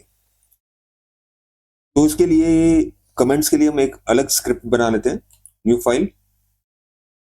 इसका नाम लास्ट कौन सा था, scr4 था, scr5.py, scr5.py। ठीक है, ये आ गया मेरा, विंडो आ गई मेरी, इसको मैं छोटा करता हूं थोड़ा सा। ठीक है, अब देखो क्या होता है, कमेंट्स जब आप कैसे यूज करते हैं वो मैं आपको एक नॉर्मल एक इंडस्ट्री पॉइंट ऑफ व्यू से मैं आपको बताता हूँ किस तरह करते हैं। पहले जब आप स्टार्ट करोगे, राइट, पहले जब आप स्टार्ट करोगे तो आप टोटली लिखोगे ये प्रोग्राम का लॉजिक क्या है। ठीक है, प्रोग्राम का लॉजिक क्या है, वो क्या होता है मैं अभी बताता हूँ, ऐसे नहीं समझ में आएगा, प्रैक्टिकली मैं करके दिखाता हूँ आपको। पहले तो मैं बताता हूँ आपको, देखो आपकी नॉलेज के लिए कि comments, how to write comments in Python code. Comments लिखने के लिए पहला कैरेक्टर हैश होना चाहिए, पहले कॉलम में पहला कैरेक्टर हैश होना चाहिए। ध्यान से सुनो, पहले कॉलम में पहला कैरेक्टर हैश होना चाहिए, ये हैश, राइट, ये हैश सिंबल। ठीक है, इसके बाद आप कुछ भी लिख लो, दिस इज या रादर डेमो, या ऐसे लिख देते हैं, this is how we write comments, this is how we write comments. ठीक है जी, ये पहला टाइप है कमेंट का, इसको बोलते हैं normal comment, single line comment, right, single line comment बोल लो या नॉर्मल कमेंट्स, ये नॉर्मल कमेंट्स है। ठीक है, ये नॉर्मल कमेंट्स है, सिंगल लाइन कमेंट्स है। सिंगल लाइन मतलब एक ही लाइन, राइट। अब जैसे मैंने आपको बोला था, कमेंट्स एक लाइन में भी हो सकते हैं, मल्टीपल लाइंस में भी हो सकते हैं। अब ये दोनों जो मैंने लिखे हैं, लाइन 1 और लाइन 2, ये हैं आपके नॉर्मल कमेंट्स। ठीक है, क्योंकि 3 कैटेगरीज हैं कमेंट्स की, ये पहली कैटेगरी है नॉर्मल कमेंट्स। ठीक है, ये हो गया। अब इंडस्ट्री में जब आप लिखोगे, सबसे पहले क्या लिखोगे, प्रोग्राम लिखने से पहले, एक्चुअल स्टेटमेंट लिखने से पहले उसका पूरा डिस्क्रिप्शन होगा। ठीक है, एक मैं आपको एक टेम्पलेट बता देता हूं किस तरह होता है, राइट। उसके लिए आपको क्या करना है, ये देखो, ये 3 आ गए, 3 कोटेशन मार्क्स आ गए, इसको क्या बोलते हैं, इसको बोलते हैं multi line comments. So this is a multi line comments. ठीक है, क्योंकि होता क्या है कि जब आप प्रोग्राम का लॉजिक डिस्क्राइब करते हो, वो एक लाइन में नहीं होगा, मल्टीपल लाइंस में होगा। तो पहले ये देख लेते हैं मल्टीपल लाइंस क्या, मल्टी लाइन कमेंट्स क्या, फिर आएंगे, फिर सेकंड पार्ट पे आएंगे। This is multi line comment. ठीक है, तो अब आप क्या करोगे, डिस्क्राइब करोगे प्रोग्राम करता क्या है। मान लो सपोजिंग इस तरह लिखते हैं, राइट, प्रोग्राम का नाम, प्रोग्राम नेम, जो भी आपका प्रोग्राम का नेम है। ठीक है, scr5 हो गया। ठीक है, ऑथर कौन है, योर नेम, अपने आप आ रहा है, देख लो, ये सबसे बेस्ट पार्ट है, राइट, वीएस कोड का सब कुछ इसको पता है, एज पर इंडस्ट्री स्टैंडर्ड्स क्या क्या करना होता है, राइट। जैसे मान लो इसका नाम, प्रोग्रामर का नाम है जॉन। ठीक है जी, जॉन आ गया, फिर आ गया आपका डेट रिटर्न, एक सेकेंड यार। ठीक है, डेट रिटर्न, इसको डेट लिख दो या डेट रिटर्न, क्योंकि ये बहुत इंपॉर्टेंट है कि किस दिन लिखा आपने, राइट, ये प्रॉपर डॉक्यूमेंटेशन हो रहा है आपका। ठीक है, डेट रिटर्न। ठीक है,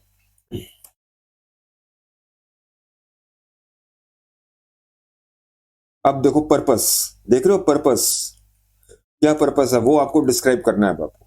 ठीक है, मान लो to calculate square of a number, right, square and cube of a number. हम स्क्वायर ले लेते हैं, ठीक है, हम क्यूब नहीं लेंगे, स्क्वायर ऑफ ए नंबर ले लेंगे, right. Square of a number ठीक है जी।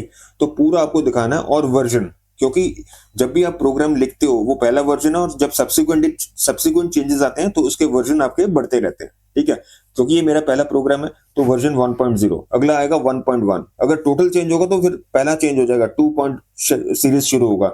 1 पॉइंट सीरीज कब होता है, राइट? इनिशियली जब आपने लिखा लिखा और उसमें माइनर चेंजेस जो आ रहे हैं, अगर टोटल कुछ बहुत मेजर चेंज आ गया तो उसका वर्जन चेंज हो जाता है। जैसे पाइथन में नहीं होता, पाइथन में तो वर्जन आ रहे हैं, लेटेस्ट आपका कौन सा है, 3 पॉइंट, राइट? पहले 2 सीरीज था, अब 3 सीरीज चल रहा है, राइट? अभी कौन सा 3.14.0, राइट? तो वही चीज है, ठीक है जी। ये हो गया, और इसके बाद आपने कर दिए कमेंट्स बंद, ठीक है। ओके, ये देखो, तो ये बन गया आपका मल्टी लाइन कमेंट्स, इसको क्या बोलते हैं, मल्टी लाइन कमेंट्स, ठीक है। अब ये जो पार्ट है आपका, ये मैंने लिखा है नॉर्मल कमेंट्स, ठीक है। ये आपके हैं नॉर्मल कमेंट्स, और ये जो है डबल कोटेशन मार्क्स है, ये हैं आपके मल्टी लाइन कमेंट्स, राइट?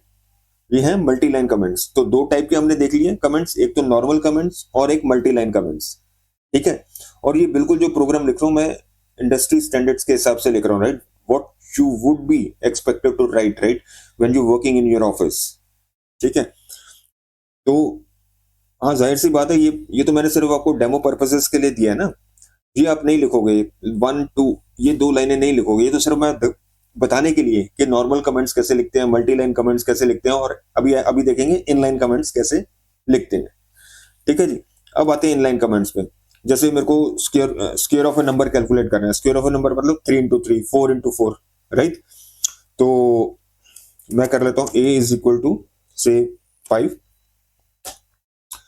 और रिजल्ट कर देता हूँ a इंटू ए। अब ये देख रहे हो VS कोड कितना इंटेलिजेंट है, राइट? इसको पता है कि क्या करने जा रहा हूं मैं, ठीक है, पहले से इसने गेस कर लिया, राइट? और print the square of a number is, देख रहे हो VS कोड का कितना फायदा है, राइट? मेरे को कुछ करने की जरूरत नहीं है, ठीक है। सॉरी, गलती से आ गया, ठीक है। ये हो गया आपका। अब अच्छा, एक चीज रहेगी, इनलाइन कमेंट क्या होता है। जैसे इनलाइन कमेंट यहां पे डाल दो, इनलाइन कमेंट क्या, जैसे आपने स्टेटमेंट खत्म की, राइट, वहीं पे शुरू हो गया। देखो ये सजेस्ट कर दिया इसने, ठीक है, वेरिएबल डिक्लेरेशन एंड इनिशियलाइजेशन, तो getting the point. VS code में कितना फायदा आपको, टाइपिंग एफर्ट कितना आपका बच रहा है, राइट? इसको बोलते हैं, क्योंकि वेरिएबल डिक्लेरेशन क्या है, कौन सा वेरिएबल डिक्लेयर हो रहा है, ए, और इनिशियलाइज किससे हो रहा है, वैल्यू 5 से, राइट? इसीलिए इसने इसको बोलते हैं इन लाइन कमेंट, राइट? क्या बोलते हैं, इन लाइन कमेंट, ठीक है, इनलाइन कमेंट बोलते हैं इसको, ठीक है। तो मैं हटा रहा हूं इसको, ठीक है। ये इनलाइन कमेंट हो गया आपके, यहां पे भी आप लिख सकते हो, ये ऑटोमेटिकली सजेस्ट कर देगा calculating square of a number, ठीक है। देख लो कितना इजी हो रहा है, VS कोड आपकी लाइफ कितना इजी कर रही है, ठीक है, ओके। और यहाँ पे अगर आप, और यहाँ पे क्या लिख रहे हो, एक मिनट, यहाँ पे भी कमेंट डाल दो, मतलब normal comment displaying the result, देख रहे हो ऑटोमेटिकली, मैंने कुछ नहीं लिखा, इसने इंटेलिजेंस ने खुद सेंस कर लिया कि what is that should be written, right, what should come here, right, without you're basically typing, thinking about that and typing it, right? Automatically it's suggesting, right? So that is the best part of VS Code, right? चलो खत्म, ये programme is over, इसको save करो, ठीक है, और इसको चला दो, you will get the output. कितना चाहिए, 5 into 5 25 हो जाएगा, ठीक है। The output will be 25. Yeah, here it is, here you are, right? The square of the number is, square of 5 is 25, okay? तो मेरे हिसाब से ये क्लियर है बिल्कुल, ठीक है। 3 टाइप के कमेंट्स हैं, एक नॉर्मल कमेंट्स, एक मल्टी लाइन कमेंट्स, और एक इनलाइन कमेंट्स। इनलाइन का मतलब समझ जाइए कि within the same line, right, where you are basically typing your actual Python statement, right? जैसे आपकी पाइथन स्टेटमेंट खत्म हुई, you start to write the comments, तो ऐसे कमेंट्स को हम बोलते हैं इनलाइन कमेंट्स, ठीक है जी। तो लेकिन एक चीज ध्यान रखो, ये जो कमेंट्स है, जो मल्टी लाइन कमेंट्स है, ये कंपाइलेशन में इग्नोर नहीं होते, नॉर्मल कमेंट्स और इनलाइन कमेंट्स ये इग्नोर, पाइथन इंटरप्रेटर इसको इग्नोर कर देता है, इसको नहीं करता। आप एक बार जरा पॉज करो और सोच के बताओ क्यों नहीं करता। इसीलिए नहीं करता क्योंकि ये स्ट्रिंग ऑब्जेक्ट बन रहा है भाई साहब आपका यहाँ पे, राइट। मल्टी लाइन जब आप लिखते हो ना, तो एक्चुअली ये ना एक गलत टर्मिनोलॉजी है, मल्टी लाइन कमेंट्स नहीं है, ये एक्चुअली मल्टी लाइन स्ट्रिंग है, ठीक है। नॉर्मल लैंग्वेज में लोग बोल देते हैं multi line comments, but actually they are not multi line comments. What you are doing here is creating a string object, जो सारा ये सारा कंटेंट जिसका ये सारा कंटेंट उस स्ट्रिंग ऑब्जेक्ट में आ जाता है, सारा का सारा। एक तो था ना जैसे हमने देखा था हेलो वर्ल्ड, यहाँ पे हेलो वर्ल्ड नहीं हुआ, हेलो वर्ल्ड तो एक लाइन थी, यहाँ पे देखो मल्टी लाइन्स है, तो सारे के सारे will become a part of the string object. तो इसका एक माइनस क्या हुआ कि एडिशनल ओवरहेड हो गया आपका, ये ऑब्जेक्ट बन रहा है लेकिन यूज नहीं हो रहा, ये सिर्फ डॉक्यूमेंटेशन पर्पसेस के लिए है, ठीक है। तो बेस्ट क्या है, बेस्ट क्या है, देखो ऐसा होता है प्रोग्राम लिखना एक एक एक एक चीज है, लेकिन एफिशिएंट प्रोग्राम लिखना ये सिर्फ एक एक्सपर्ट प्रोग्रामर को ही पता, मतलब बनाता है, एक मतलब बताता है कि ये प्रोग्रामर एक्सपर्ट है, right, he knows everything, right, internals, right, not only the statements, right, but how to make it more efficient. Program efficient कब होता है, when it gets completed, right, in a minimum amount of time and it takes minimum system resources, right। कोई overheads नहीं होते, इसमें overhead है भाई, इसमें overhead है, एक string बन रहा है लेकिन वो string यूज ही नहीं हो रहा, राइट, तो ये additional overhead हो जाता है आपके प्रोग्राम में, तो ये efficient प्रोग्राम नहीं है, राइट। एफिशिएंट प्रोग्राम वही होता है which gets completed in minimum time and which uses minimum system resources, ठीक है, उसी बंदे को एक्सपर्ट प्रोग्रामर माना जाता है, राइट। यही सेपरेट होता है एक thin line between a programmer and expert programmer, ठीक है। तो इसका फिर क्या सोल्यूशन है, यहाँ पे हर लाइन के आगे आप हैश डाल दो, यहाँ पे भी हैश डाल दो, इसको भी हैश से शुरू करो, इसको भी हैश हैश हैश, सबको हैश लिखा दो, तो ये क्या हो जाएगा, सिंगल लाइन कमेंट्स बन जाएंगे, जैसे यहाँ पे लिखा है सिंगल लाइन कमेंट्स बन जाएंगे आपके, ठीक है। तो बेस्ट प्रैक्टिस ये है कि यूज सिंगल लाइन कमेंट्स या नॉर्मल कमेंट्स, क्योंकि ये टोटली इग्नोर हो जाते हैं, इनलाइन कमेंट्स भी इग्नोर होते हैं और ये भी इग्नोर हो जाते हैं, ठीक है जी। चलो तो फटाफट ये देख लो, रिवाइज कर लेते हैं सिंगल लाइन कमेंट्स, ठीक है। ये शुरू ऐसे होते हैं, देखो ऐसे शुरू होते हैं, हैश सिंबल लिखोगे और उसके बाद जो भी आपको लिखना है, राइट, इसको बोलते हैं सिंगल लाइन कमेंट्स, राइट, यही रिकमेंडेड होते हैं, राइट। आपके पर्पस, आप जो आपके प्रोग्राम का पर्पस है उसको क्लियर करने के लिए आप ये सिंगल लाइन कमेंट्स यूज करोगे, एक लिख दो, एक लिख दो, दो लिख दो, तीन लिख दो, मल्टी लाइन मत यूज करो, ठीक है। ये आगे इन लाइन कमेंट्स, ये क्या होता है, जैसे आपकी स्टेटमेंट खत्म हुई उसके बाद ये आप इसको यहाँ पे लिखोगे, इन लाइन कमेंट्स, ठीक है, ये रे इन लाइन कमेंट्स, ठीक है, ये आ गए आपके इनलाइन कमेंट्स, ठीक है, इसका नोट कर लेना, just make a note of this, ठीक है।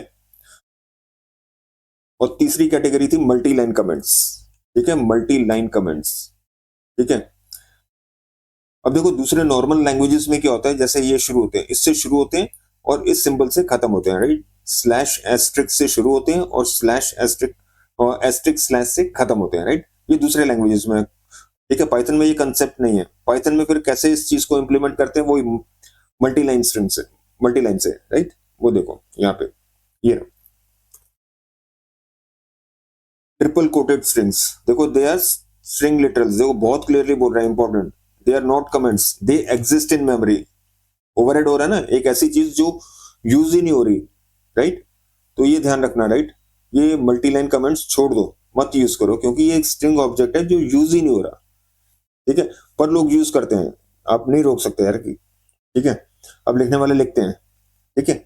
तो ठीक है, क्लोज करते हैं कमेंट्स, हमारा कमेंट्स वाला टॉपिक हमारा खत्म हो गया, ठीक है। अब चलते हैं अपने फोर्थ टॉपिक पे।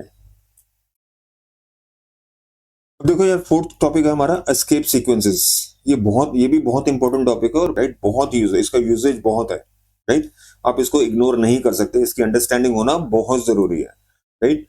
अब डेफिनेशन देख लेते हैं, what is an escape sequence. Escape sequence क्या होता है, it is a special combination of characters, right, एक कैरेक्टर्स का कॉम्बिनेशन होता है, राइट, लेकिन किसके अंदर, स्ट्रिंग के अंदर, स्ट्रिंग के इनसाइड होना चाहिए, स्ट्रिंग्स के अंदर होना चाहिए, राइट, बिना स्ट्रिंग्स के ये काम नहीं करेगा एस्केप सीक्वेंस। कहने का मतलब ये है कि एस्केप सीक्वेंस जो एक होता है कॉम्बिनेशन ऑफ कैरेक्टर्स होते हैं, लेकिन where they have to be put inside a string, right? Strings के बाहर नहीं चलेगा। ये रिक्वायरमेंट है कि स्ट्रिंग्स के अंदर इनको यूज करना है आपको, राइट? और ये रिप्रेजेंट करते हैं वो कैरेक्टर्स, राइट? ये रिप्रेजेंट करते हैं वो characters which are hard to type, right? जिनको हम टेक्निकल टर्म्स में बोलते हैं non printable characters. One second, which are non printable characters, right? अभी मैं शॉर्टली आपको दिखाऊंगा वो अपना यूनिकोड कैरेक्टर सेट, राइट? उसमें काफी सारे कैरेक्टर्स होते हैं जो प्रिंटेबल होते हैं, काफी सारे कैरेक्टर्स होते हैं नॉन प्रिंटेबल होते हैं। तो उन नॉन प्रिंटेबल कैरेक्टर्स को रिप्रेजेंट करने के लिए आप यूज करोगे एस्केप सीक्वेंसेस। क्योंकि ये ध्यान रखना कि प्रोग्रामिंग के टाइम आपको दो टाइप कैरेक्टर्स का दो कैटेगरीज होती है, प्रिंटेबल और नॉन प्रिंटेबल। आपको नॉन प्रिंटेबल भी यूज करने हैं, प्रिंटेबल तो आप इजीली यूज कर लोगे, लेकिन नॉन प्रिंटेबल फिर कैसे यूज करोगे? एस्केप सीक्वेंसेस के थ्रू, राइट? सो सो एक तो हो गया कि नॉन प्रिंटेबल कैरेक्टर्स को यूज करने के लिए, और other characters which have special meanings, जैसे न्यू लाइन हो गया, टैब्स हो गया, कोड्स हो गया, इमोजीज हो गया। इमोजीज होते हैं ना, राइट? इमोजीज कैसे आप प्रिंट करोगे? राइट, एस्केप सीक्वेंस के थ्रू, राइट? तो एस्केप सीक्वेंस क्या होता है? एक स्पेशल सीक्वेंस ऑफ कैरेक्टर्स होता है, कॉम्बिनेशन ऑफ कैरेक्टर्स होता है to represent those characters which are non printable, right? और those which have special meaning. ठीक है, वो भी देखते हैं। ये तो अभी हमने थ्योरी देखा ना, प्रैक्टिकली भी देखेंगे, राइट? लेकिन अब रिक्वायरमेंट क्या है? Escape sequences start with backslash, right? दो रिक्वायरमेंट्स हैं। एक तो एस्केप सीक्वेंसेस को कहां यूज करना है, इनसाइड स्ट्रिंग्स, और कैसे यूज करना है, starting with slash followed by some special characters, right? वो क्या क्या कैरेक्टर्स है वो देखते हैं। चलो वीएस कोड में आते हैं और अपना पहला एस्केप सीक्वेंस देखते हैं। ठीक है, चलो नया प्रोग्राम बनाते हैं इसके लिए। न्यू फाइल बनाते हैं। SCR5 था ना लास्ट, SCR6 राइट। अब मान लो रिक्वायरमेंट ऐसी है कि मेरे को, अभी तक आपने कैसे प्रिंट किया था? जैसे supposing hello world, hello world, right? ये बहुत सिंपल है, सबको पता है, राइट? अभी तक हमें बिल्कुल क्लियर है इसकी वर्किंग। ये क्या होगा? आपके कंसोल पे, आपके स्क्रीन पे हेलो वर्ल्ड प्रिंट हो जाएगा। ठीक है, करके देखते हैं एक बार। ठीक है, ये देखो, ये देखो हेलो वर्ल्ड आ गया आपका। मैं स्क्रीन यार क्लियर कर देता हूँ, क्योंकि प्रीवियस आउटपुट आता है ना तो मिक्सिंग हो जाती है, राइट? ये देखो, हेलो वर्ल्ड आ गया। ठीक है, लेकिन अगर मेरी ये रिक्वायरमेंट है, इसको मैं क्लियर कर देता हूँ पहले। हाँ, मेरी ये रिक्वायरमेंट है कि मेरे को ऐसे लिखना है, ऐसे प्रिंट करना है, एक हेलो और फिर वर्ल्ड, इस तरह, मतलब हेलो पहली लाइन में और वर्ल्ड दूसरी लाइन में। तो इस करंट स्टेटमेंट से तो ये पर्पस फुलफिल नहीं होगा, ये रिक्वायरमेंट फुलफिल नहीं होगी, राइट? अब क्या होता है, बिगनर्स क्या करेंगे? आप ये कह सकते हो कि भाई सर आप ऐसे करो इसको। वन सेकेंड,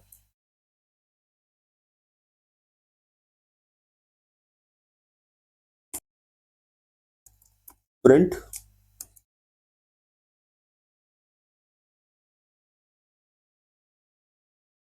हेलो यहां लिख दो, और यहां पे एंटर प्रेस करो, और यहां पे वर्ल्ड लिख दो, राइट?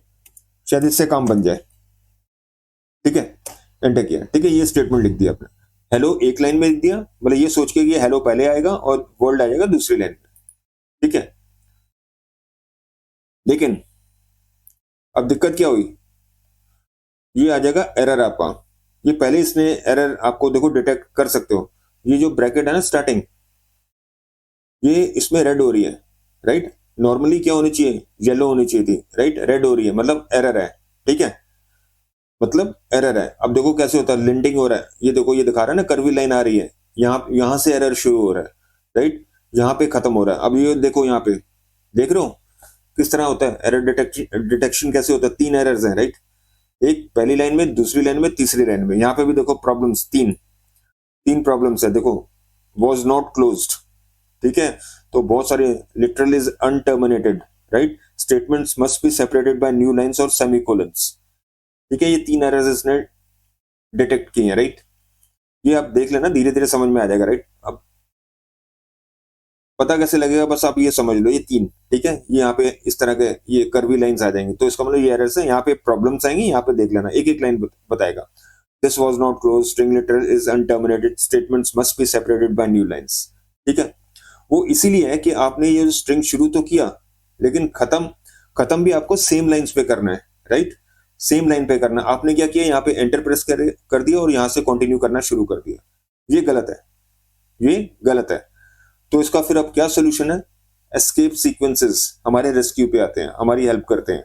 देखो मैं पूरा प्रोग्राम बंद कर रहा हूं, दोबारा से टाइप करते हैं। और एस्केप सीक्वेंसेस कहां यूज करते हो, जैसे मैंने बोला था स्ट्रिंग्स के अंदर, और शुरू कैसे होता है, स्लैश से, ठीक है, स्लैश से शुरू होता है राइट। तो पहले लिखेंगे हेलो, ठीक है, अब हेलो पहली लाइन में आना चाहिए और वर्ल्ड दूसरी लाइन में, तो यहां पे अब आएगा एस्केप सीक्वेंस, पहले स्लैश फिर एन, स्लैश एन, अब वर्ल्ड।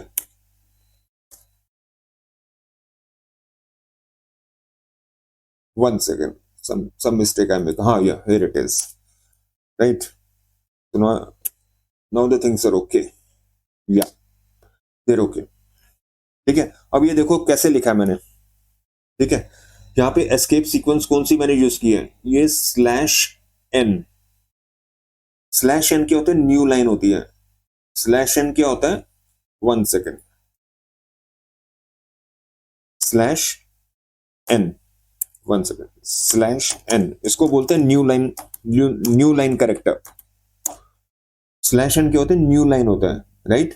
न्यू लाइन का क्या मतलब होता है, न्यू लाइन क्या होता है, एक लाइन को दूसरी लाइन से सेपरेट करता है। जैसे देखो आप नॉर्मली अगर टेक्स्ट फाइल भी करते हो ना, पहली लाइन आपने टाइप की और उसके बाद एंटर हिट करते हो, एंटर हिट का मतलब क्या होता है, ये इंटरनली अगर आप स्पेशल एडिटर्स को यूज करोगे, आप देखना जो पहली लाइन है उसके एंड पे क्या क्या इंसर्ट हो गया, क्या प्लेस हो गया, स्लैश एन होगा, राइट। एडिटर्स में देखना, ठीक है, एक स्पेशल एडिटर्स होते हैं जो आप इंटरनल आप सारे उसके प्रिंटेबल और नॉन प्रिंटेबल कैरेक्टर्स दे सकते हो। अब ये देखो मैं नॉन प्रिंटेबल की बात कर रहा था ना, तो ये स्लैश एन न्यू लाइन जो है, ये न्यू लाइन जो है नॉन प्रिंटेबल है, ये प्रिंटेबल नहीं है, तभी आपको नजर नहीं आता, राइट। अब जो भी लाइंस लिख रहे हो, right, I am studying Python, right, this is my day 4 session, तो पहली लाइन और दूसरी लाइन को सेपरेट कैसे होता है, न्यू लाइन कैरेक्टर से होता है, एन होता है, राइट, एन स्लैश एन, ठीक है। और ये होते हैं non printable, new line character होता है नॉन प्रिंटेबल, तो उसको कैसे रिप्रेजेंट करते हैं, एस्केप सीक्वेंस से, स्लैश एन, वही मैंने यहाँ पे किया है, राइट, स्लैश एन। अब इसका रिजल्ट क्या होगा कि हेलो पहली लाइन में प्रिंट होगा और वर्ल्ड दूसरी लाइन में प्रिंट होगा। देखो इसको सेव कर लेना और इसको चला के देखो, now you will get the desired results.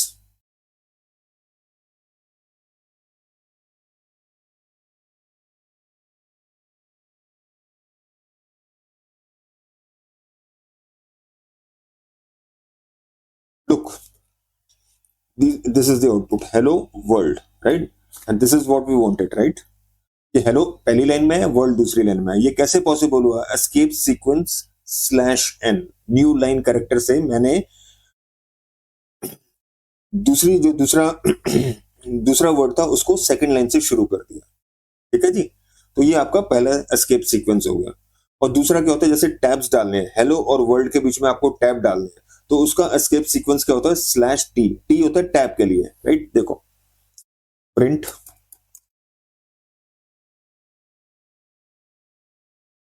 Hey John, ठीक है, अब इसके बीच में अगर आपको सेपरेटर डालना है, स्लैश टी, ये आएगा, उसमें टैब्स में या 6 स्पेसेस होते हैं, 8 स्पेसेस होते हैं, ये डिफाइंड होता है, आप ये इसको चेंज कर सकते हैं, ठीक है, ये आप चेंज कर सकते हैं, ठीक है जी।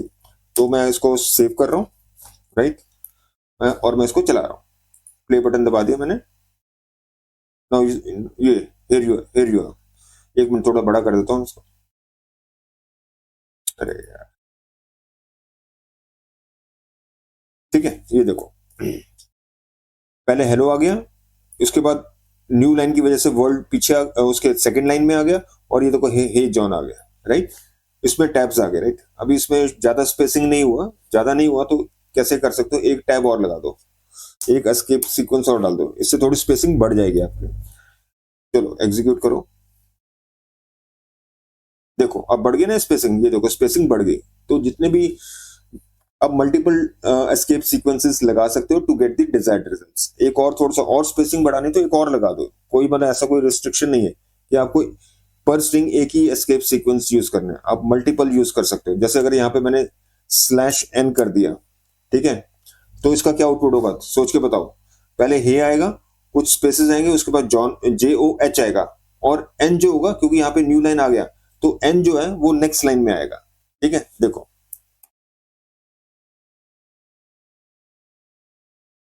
तो हेयर यू आर, पहले हेलो आया, स्लैश एन आया, उसकी वजह से वर्ड यहाँ पे आया, हे आया, यहाँ पे टैब्स हमने लगाए थे 3, और उसके बाद JOH, एन से पहले हमने स्लैश लगाया, स्लैश न्यू लाइन लगाया था, तो इसलिए एन आ गया आपका न्यू लाइन में।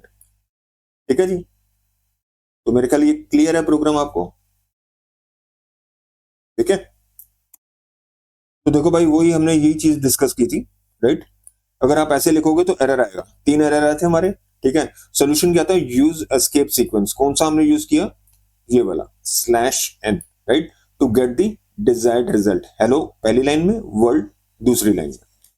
ठीक है जी, अब आज ये कॉमनली यूज्ड एस्केप सीक्वेंसेस हैं, ये इसका नोट्स बना लेना। ठीक है, एंड न्यू लाइन ये हमने देख लिया, टैब भी देख लिया, ये बैक स्लैश भी आ गया, सिंगल कोड अगर आपको करना है, डबल कोड करना है, कैरेज रिटर्न करना है, बैक स्पेस करना है, फॉर्म फिट करना है, और वर्टिकल टैब करना है। ठीक है, ये कॉमनली यूज्ड है, आप इसको एक एक करके आप खुद ट्राई कर सकते हो। अगर कोई दिक्कत है तो बताओ, कमेंट करो, राइट, मैं आपको इसका सोल्यूशन दे दूंगा, राइट। ओके, तो ये एस्केप सीक्वेंसेस है, मैंने एन और टैब डिस्कस कर ली, ये आप सारे ट्राई कर लेना, राइट। ओके, चलिए, चलो एक आधा और मैं आपको दिखा देता हूँ आपके बेनिफिट के लिए। इसको सेपरेट कर देते हैं, या क्या करते हैं, एक नया बना लेते हैं यार, नया प्रोग्राम ही बना लेते हैं, बेटर है, हौच पौच हो जाएगा सारी चीजें। नई फाइल ओपन कर लेते हैं, scr7.py।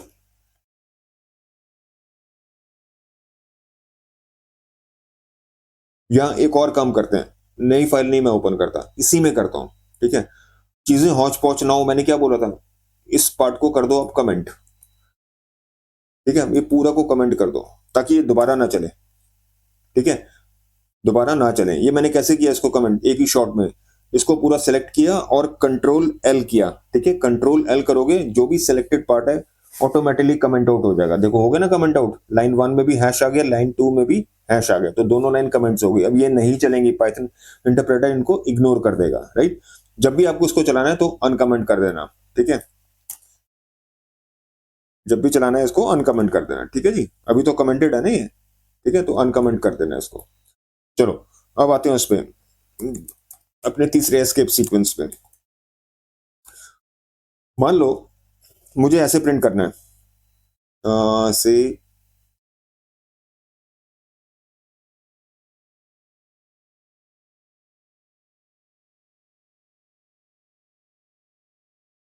ये मेरे को प्रिंट करना है, दिस इजंट ए कमेंट, ये स्ट्रिंग प्रिंट करनी है।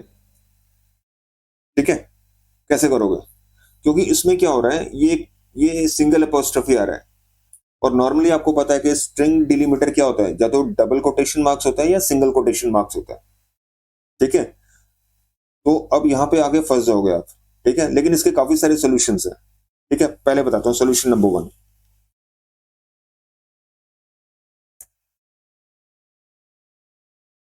वन से सोल्यूशन 1,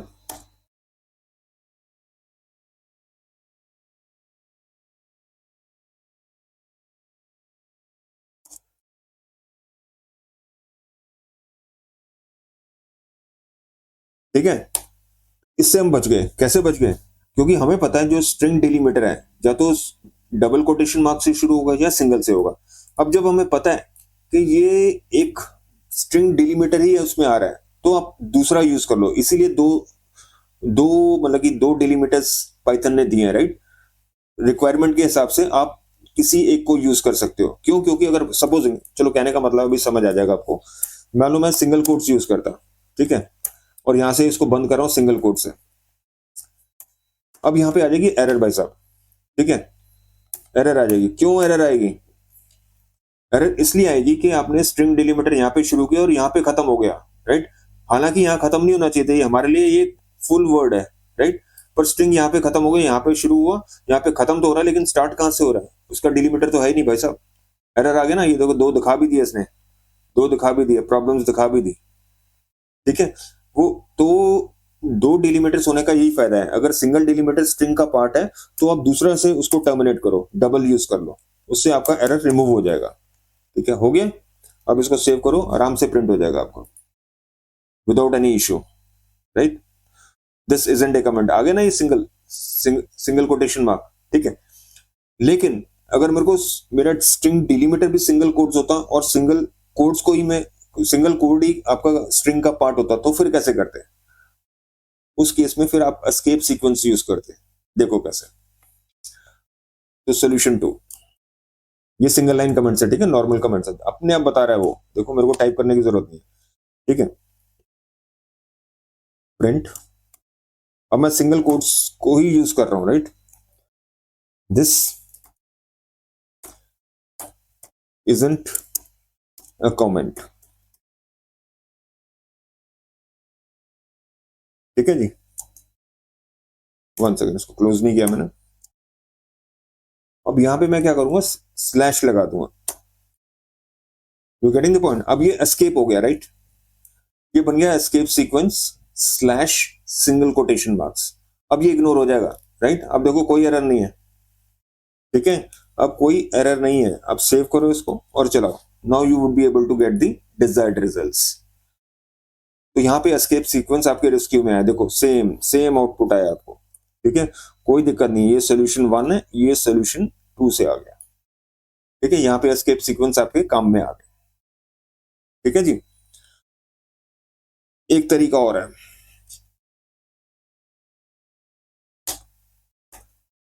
अब मान लो आपको ये प्रिंट करना है, ड्राइव का नाम, राइट, आपका पाथ है एक, ठीक है, न्यू टेस्ट, ठीक है। अब यहाँ पे पंगा क्या है? अब ये तो डालना ही पड़ेगा पाथ के लिए स्लैश, लेकिन यहाँ पे एन स्लैश एन क्या बन जाएगा? एस्केप सीक्वेंस बन जाएगा, राइट। अब ये पूरा ये वर्ड प्रिंट नहीं कर पाओगे, C colon slash new slash test, और यहाँ पे टी स्लैश टी क्या बन जाएगा? ये क्या टी क्या होता है? Tab, right. तो टैब्स आ जाएंगे, तो ये सारा मीनिंग ही चेंज हो जाएगा, आप इसको प्रिंट कर ही नहीं पाओगे भाई साहब। क्यों? क्योंकि आपको पता है यहाँ पे स्लैश स्लैश एन क्या होता है? न्यू लाइन होता है, और स्लैश टी क्या होता है? टैब्स होता है। तो एज इट इज इस इस पाथ को आप प्रिंट ही नहीं कर पाओगे। You getting the point? करके देखो। प्रिंट, सॉरी, अरे यार,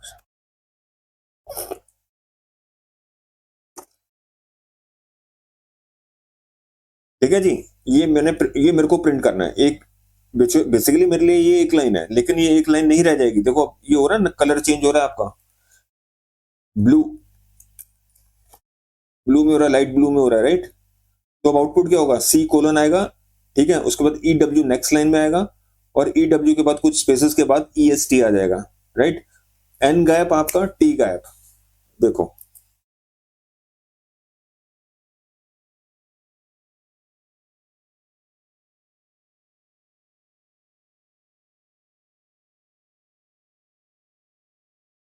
वन सेकेंड, इसको ना पहले क्लियर कर देते हैं, जम्बल्ड जम्बल्ड अप हो रहा सारा आउटपुट आपका।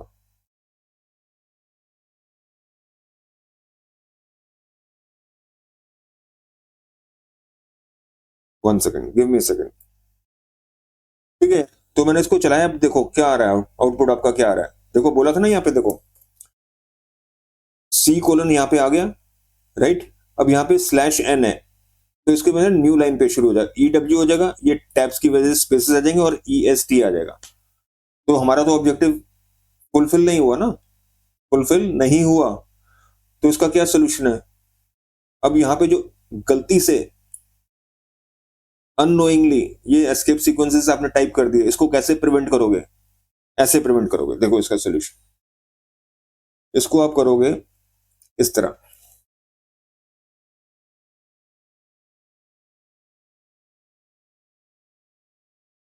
अरे वन सेकेंड,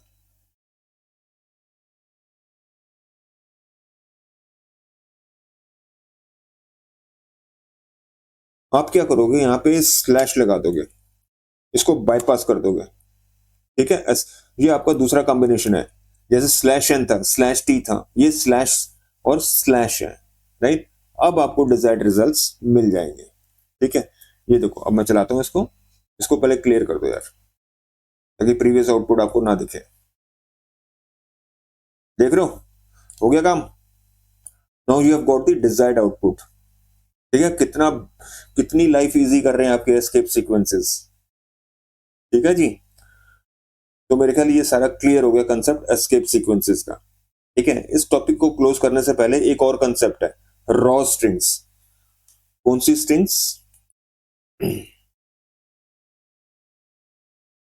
रॉ स्ट्रिंग्स, ठीक है। इनका क्या बेनिफिट होता है मैं आपको करके दिखाता हूं, प्रोग्रामेटिकली करके दिखाता हूं, ठीक है। रॉ स्ट्रिंग्स का क्या बेनिफिट होता है,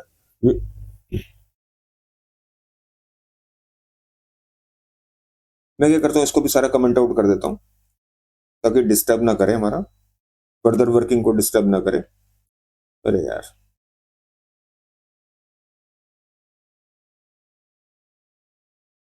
वन सेकंड, ठीक है। तो मैंने ये सारा कमेंट आउट कर दिया। अब ये देखते हैं रॉ स्ट्रिंग्स कैसे आप यूज करोगे। ये देख रहे हो, खुद ही इसने पकड़ लिया कि मेरे को रॉ स्ट्रिंग डालनी थी, राइट। वन सेकंड, अरे यार, क्या कर रहा हूँ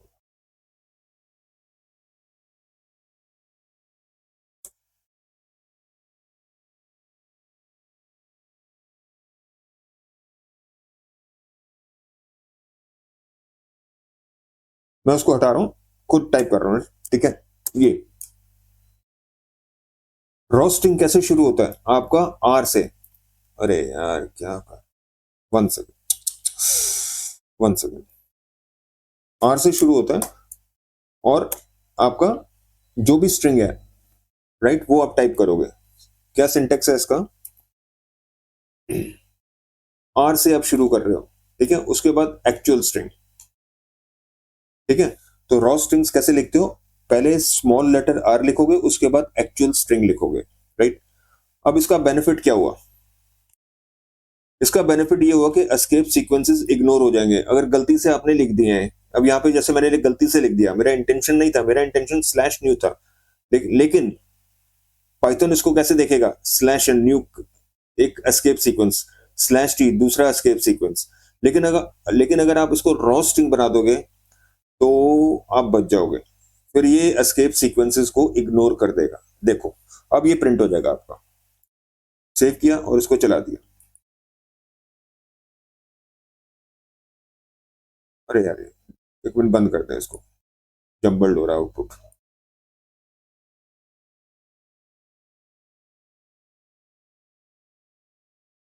देख रहे हो,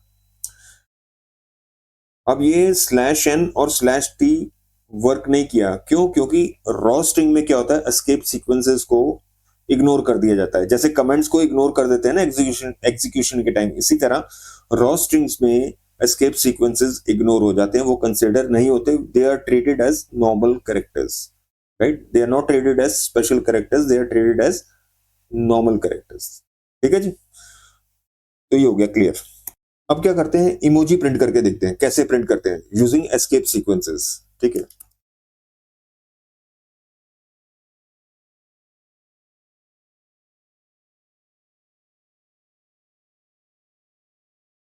यार, इसने पहले ही गैस कर लिया, ठीक है। तो चलाते हैं इसको, ये कोड हमने लिख लिया, अब चलाते हैं कोड को, प्ले बटन दबाते हैं, ठीक है। हेयर यू आर, मिल गया आपको ग्रीनिंग फेस इमोजी, राइट। ये किससे पॉसिबल हुआ, इससे पॉसिबल हुआ, इस एस्केप सीक्वेंस से पॉसिबल हुआ। इस एस्केप सीक्वेंस में हमने क्या यूज किया, यूनिकोड वैल्यू यूज किया हमने, राइट। स्लैश कैपिटल यू, ठीक है। दो टाइप्स की वैल्यूज होती हैं, slash small you and slash upper case you, right. जो बड़ा वाला यू होता है वो पॉसिबिलिटीज कवर करता है लार्ज नंबर्स की, क्योंकि ये जो इमोजी है इसकी बहुत बड़ी वैल्यू है, राइट।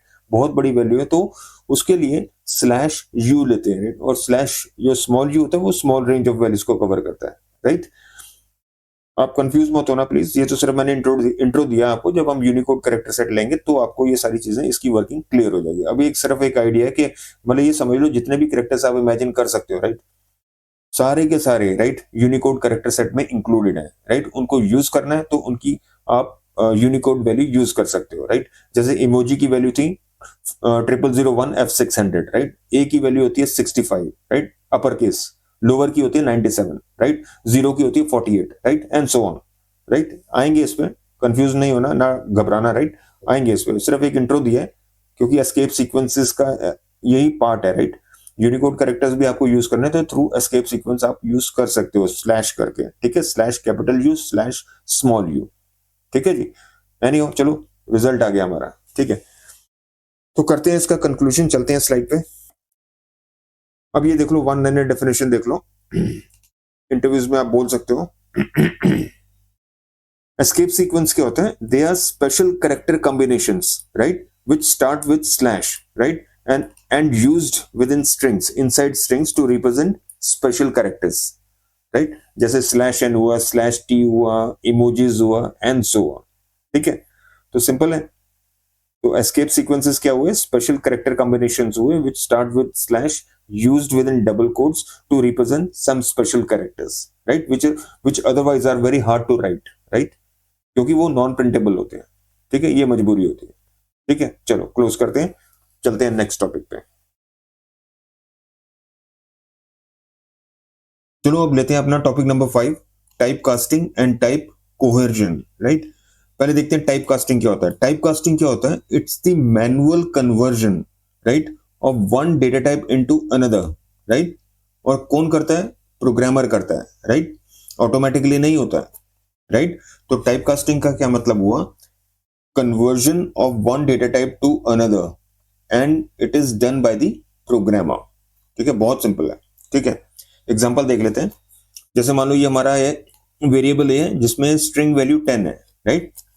देखने में जो स्ट्रिंग के कंटेंट्स हैं वो न्यूमेरिक हैं, पर एक्चुअली ये न्यूमेरिक नहीं है। देखने से न्यूमेरिक है, पर क्योंकि वो डबल कोटेशन मार्क्स में इनक्लोज्ड है, राइट, इसलिए वो जो इंटीजर वैल्यू है वो स्ट्रिंग वैल्यू है, वो इंटीजर वैल्यू नहीं है।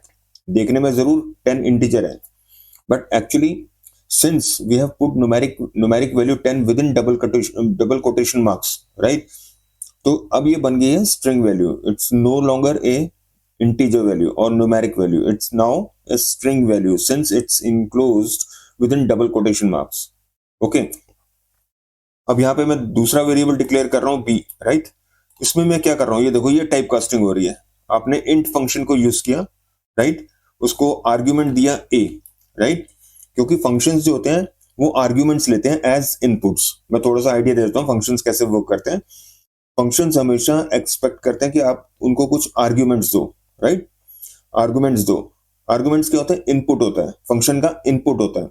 क्योंकि देखना यार, कोई भी प्रोग्राम है, जैसे हमने पहले भी डिस्कस किया था स्टार्टिंग में, जब भी आप कोई प्रोग्राम लिखते हो उसको कोई इनपुट चाहिए होता है, राइट, कुछ इनपुट चाहिए होता है।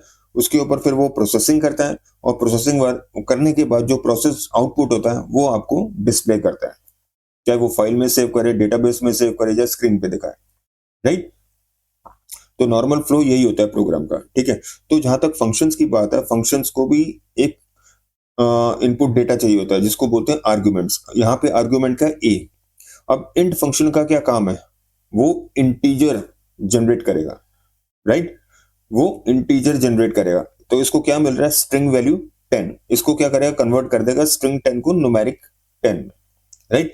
ये है टाइप कास्टिंग, इस तरह होती है। मैनुअली कर रहा है, देखो मैनुअली मैंने फंक्शन लिया, ऑटोमेटिकली नहीं हुआ।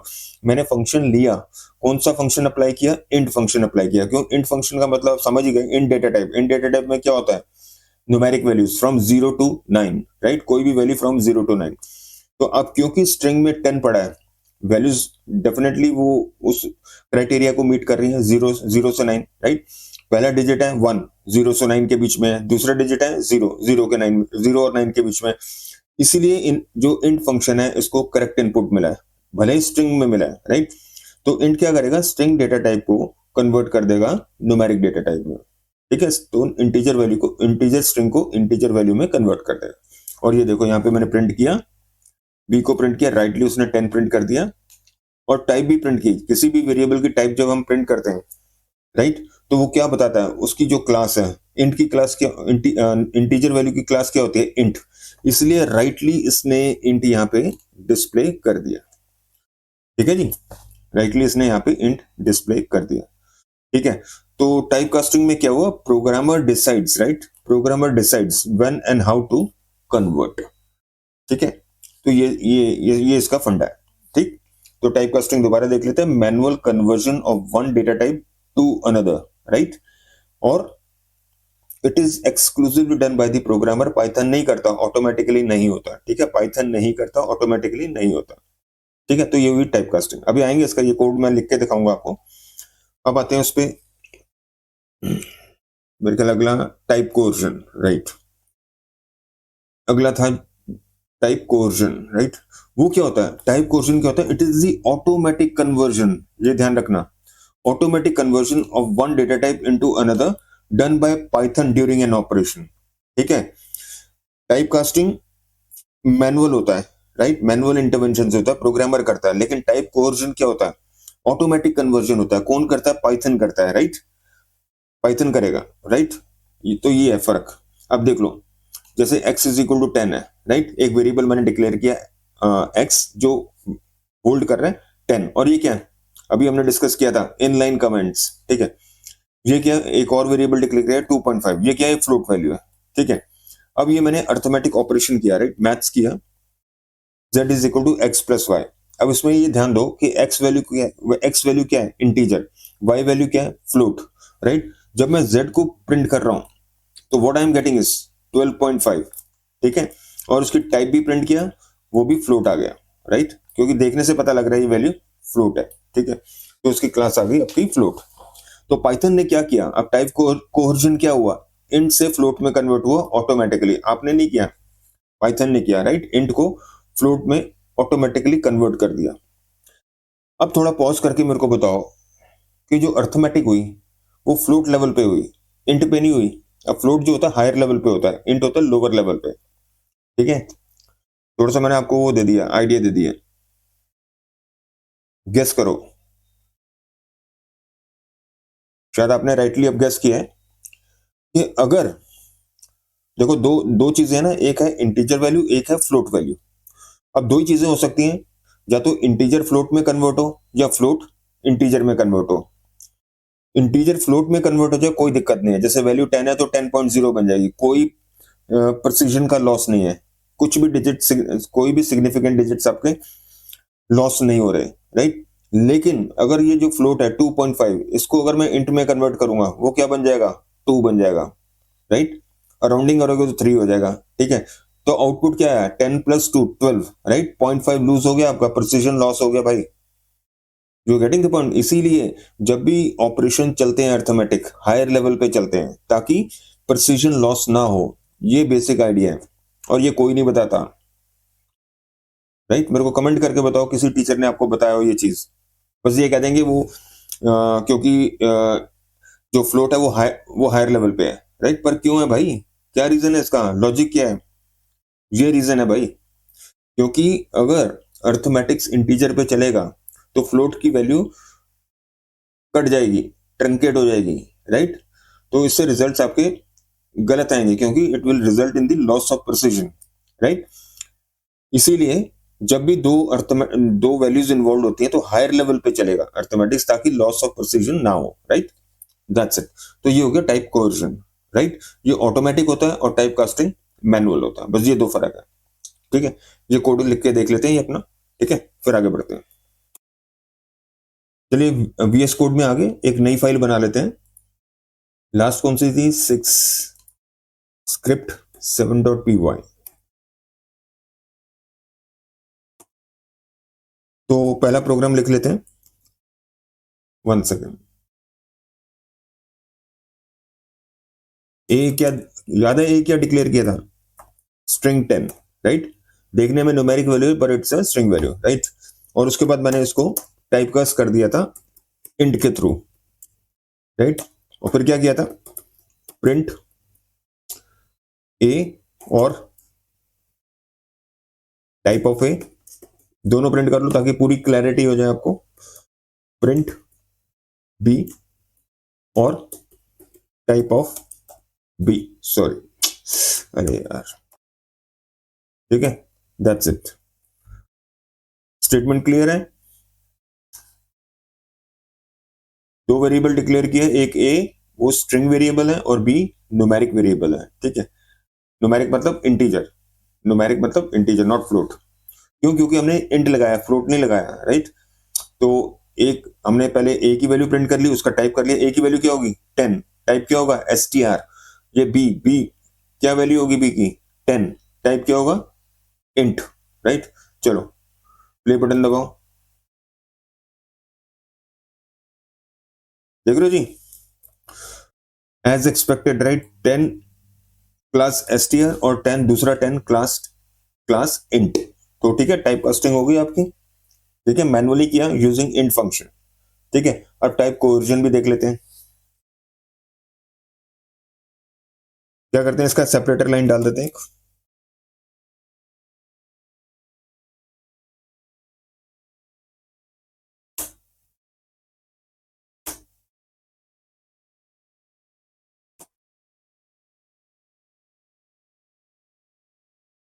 कोई भी सेपरेटर कैरेक्टर ले लो, से 30,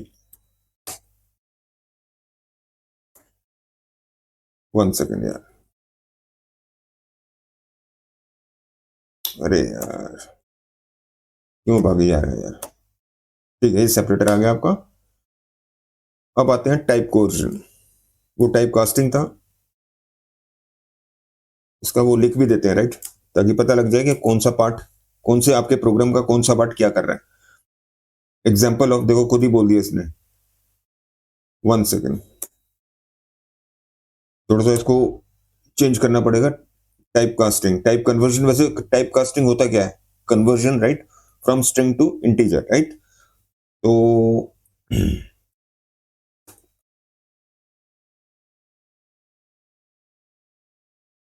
type casting demo program, demo code, ठीक है जी। Example of type type conversion from string to integer, वो उसने खुद ऐड कर दिया, वो मैंने ले लिया, राइट। अब यहां पे लिख दो टाइप कोवर्जन,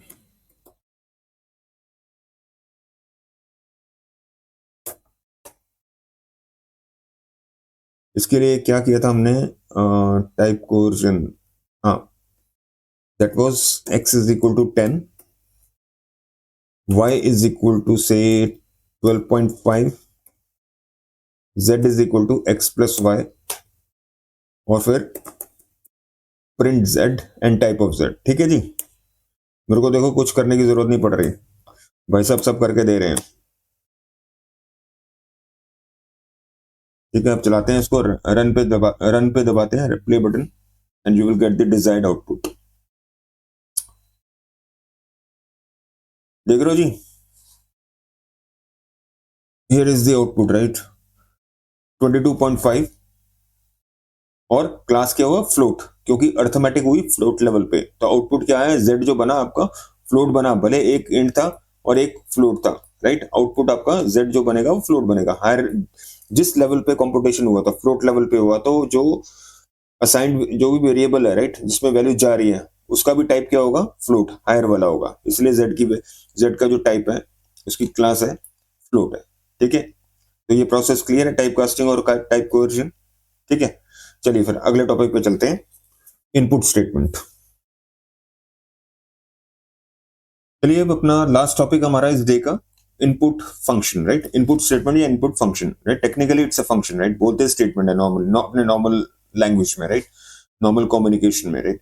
तो input function in Python, right, ये क्या करता है, it's basically it's a built in function, right. Built in function का मतलब पता है ना, जैसे पाइथन चलता है ऑटोमेटिकली ये चीजें बिल्ट इन जो होती है, एक ऐसी चीज है वो ऑटोमेटिकली आपको अवेलेबल होती है, it's ready to use, right. आपको क्रिएट करने की जरूरत नहीं है, दोबारा क्रिएट करने की जरूरत नहीं है, बिकॉज ऑलरेडी वो प्री अवेलेबल है, प्री क्रिएटेड है, ठीक है।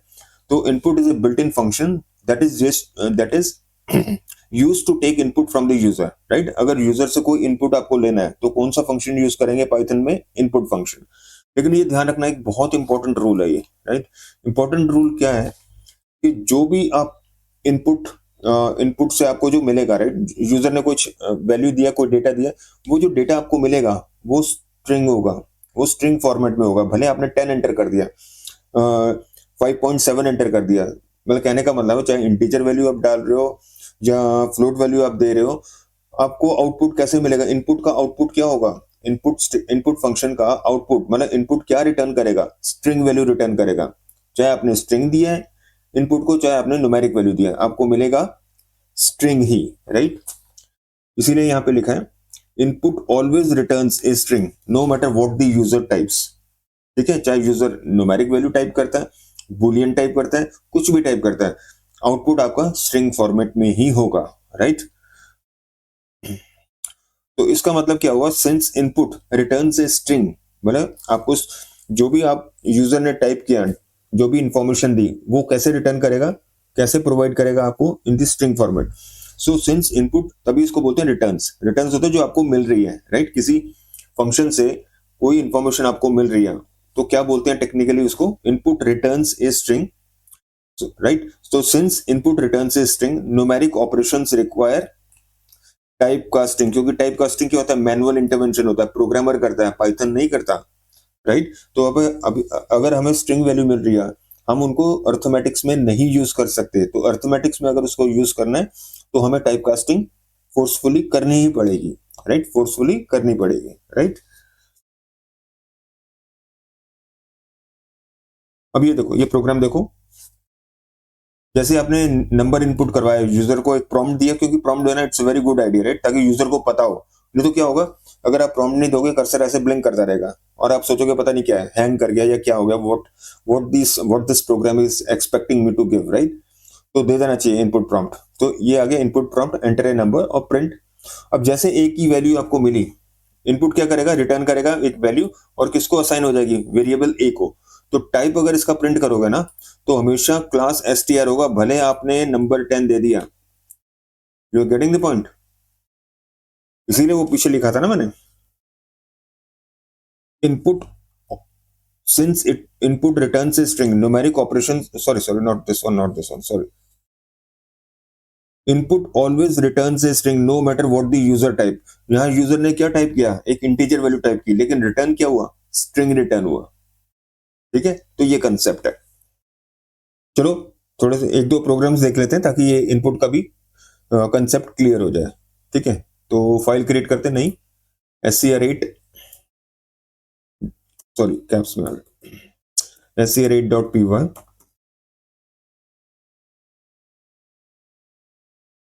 ठीक है जी,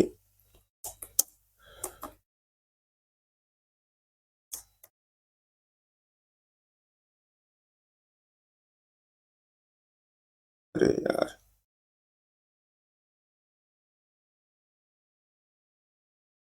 एंटर ए नंबर, ये प्रॉम्प्ट कर लो आप। ठीक है, एंटर प्रेस करो।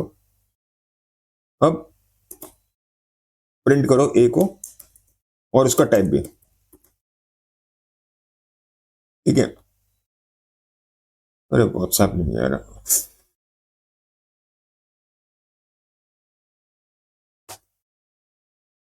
ओ गॉड।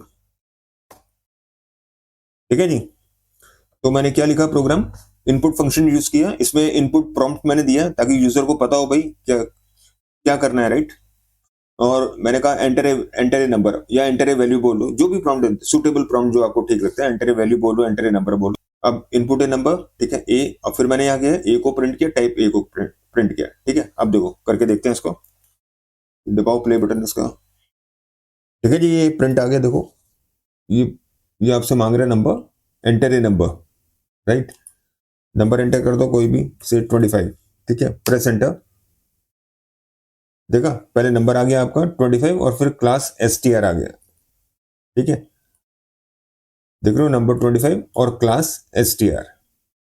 ठीक है जी, तो इससे अब क्या क्लियर हुआ कि इनपुट का जो भी, इनपुट में आप जो भी वैल्यू देते हो वो कैसे रिटर्न होती है, in the form of string. भले आपने न्यूमेरिक वैल्यू दी 25, राइट, पर वो रिटर्न कैसे हुई, आपको वैल्यू कैसे मिल रही है, in the form of string. ठीक है, चलो अब इससे तो ये क्लियर हो गया कि इनपुट कैसे वर्क करता है, राइट। एक और स्क्रिप्ट खोलते हैं, राइट, उसमें एक या दो दो दो या तीन पॉसिबिलिटीज देखते हैं, दो पॉसिबिलिटीज देखते हैं, राइट। देखते हैं कितनी बनती है, 2 3 4 कितनी बनती है, पर 2 तो एटलीस्ट हम डिस्कस करेंगे। ठीक है, चलिए अब नई फाइल खोलो।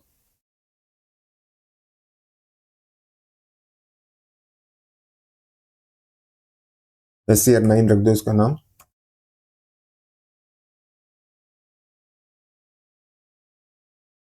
चलो अब दो वेरिएबल यूज करते हैं हम, राइट, और उनकी वैल्यूज लेते हैं इनपुट के through. Input enter, enter first value, right. X जो है वो पहली वैल्यू होल्ड करेगा और वाई दूसरी वैल्यू होल्ड करेगा। ठीक है, y is equal sorry y is equal to enter second value, देखो खुद जज कर रहा है, right. z is equal to it should not be input, it should be rather x plus y, x plus y. ठीक है, दोनों को ऐड करें, दोनों वैल्यूज x वेरिएबल की वैल्यू और y वेरिएबल की वैल्यू ऐड हो रही है। ठीक है, ओके, अब प्रिंट करते हैं x is equal to x comma type of x, right. इसी तरह y प्रिंट करिए और z प्रिंट कर दिया। ठीक है जी, अब इसको करते हैं सेव और चला के देखते हैं।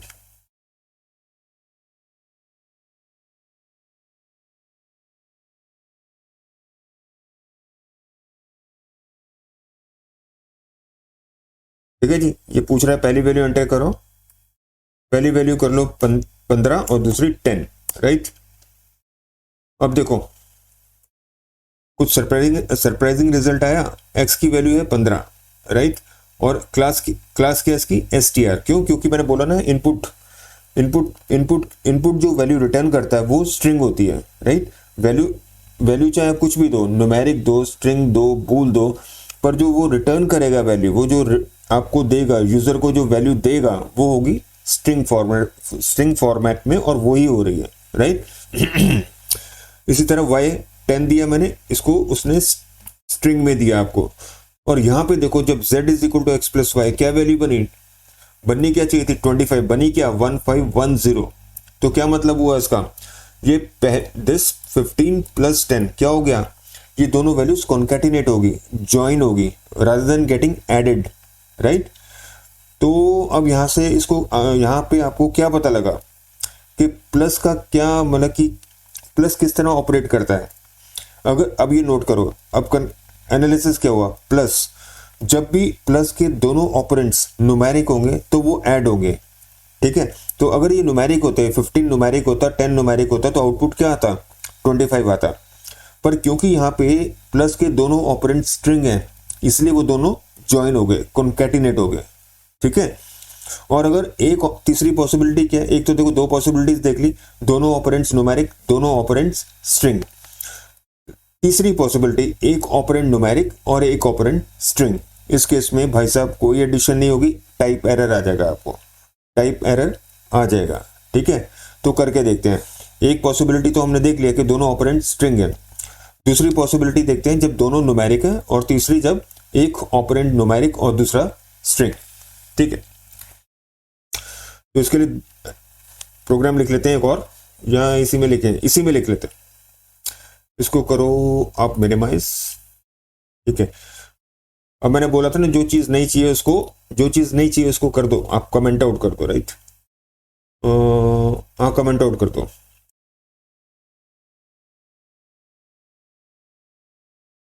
ठीक है, कमेंट आउट कैसे करते हो, सारा सेलेक्ट करके कंट्रोल स्लैश, ठीक है, control slash, okay, control L नहीं, मैंने गलती से पिछली बार बोल दिया था control L, it's not control L, it is control slash. ठीक है, जो क्वेश्चन मार्क के नीचे स्लैश है ना, वो वाला कंट्रोल स्लैश। ओके, तो इसको कॉपी कर लेते हैं एक बारी, इसको कॉपी किया और मैं यहाँ पे पेस्ट कर रहा हूं। अरे मल्टीपल टाइम्स हो गए यार, 1 सेकंड।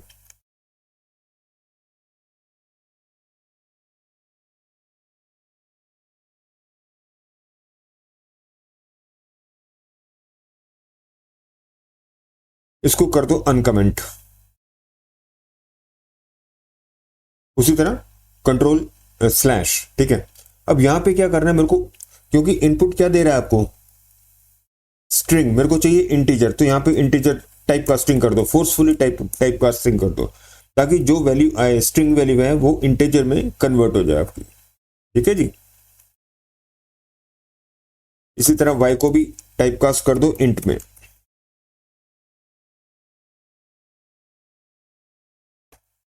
हो गया जी। अब देखो, अब इसको चला के देखते हैं, सेव करो इसको और एग्जीक्यूट करो।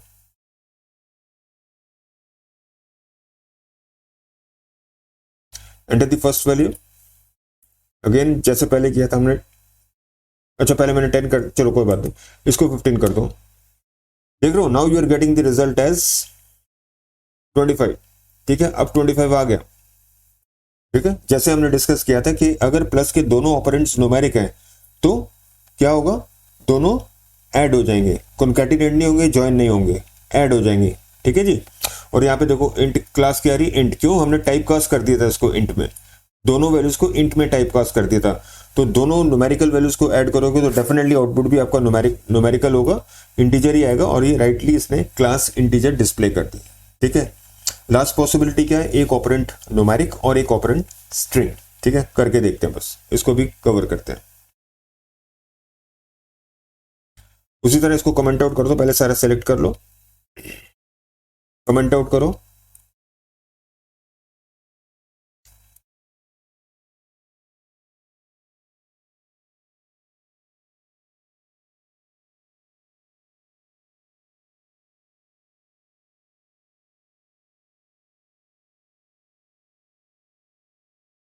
वन सेकेंड, वन सेकेंड,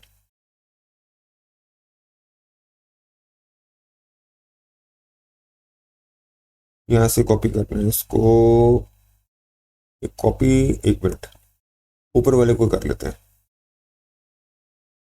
ये सही रहेगा।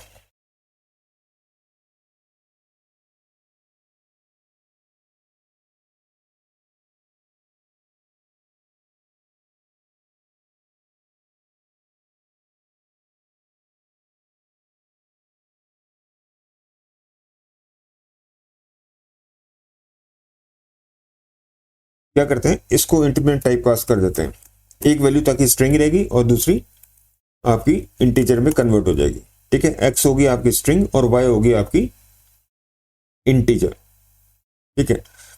अब इसको सेव करो और चला के देखो। अब यहां देखो, ध्यान से देखो, वाई क्या है, इंटीजर वैल्यू, एक्स क्या है, स्ट्रिंग वैल्यू, इन दोनों को हम ऐड कर रहे हैं, नहीं होंगे, एरर आ जाएगा, टाइप एरर आ जाएगा आपका। इसको क्लियर आउट करो और चलाओ।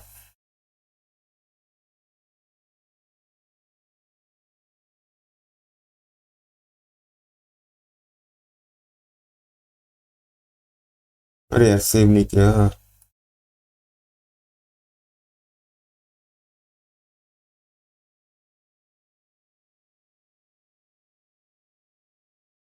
फर्स्ट वैल्यू 10, सेकंड वैल्यू 15, देखो आ गया, टाइप एरर आ गया आपका,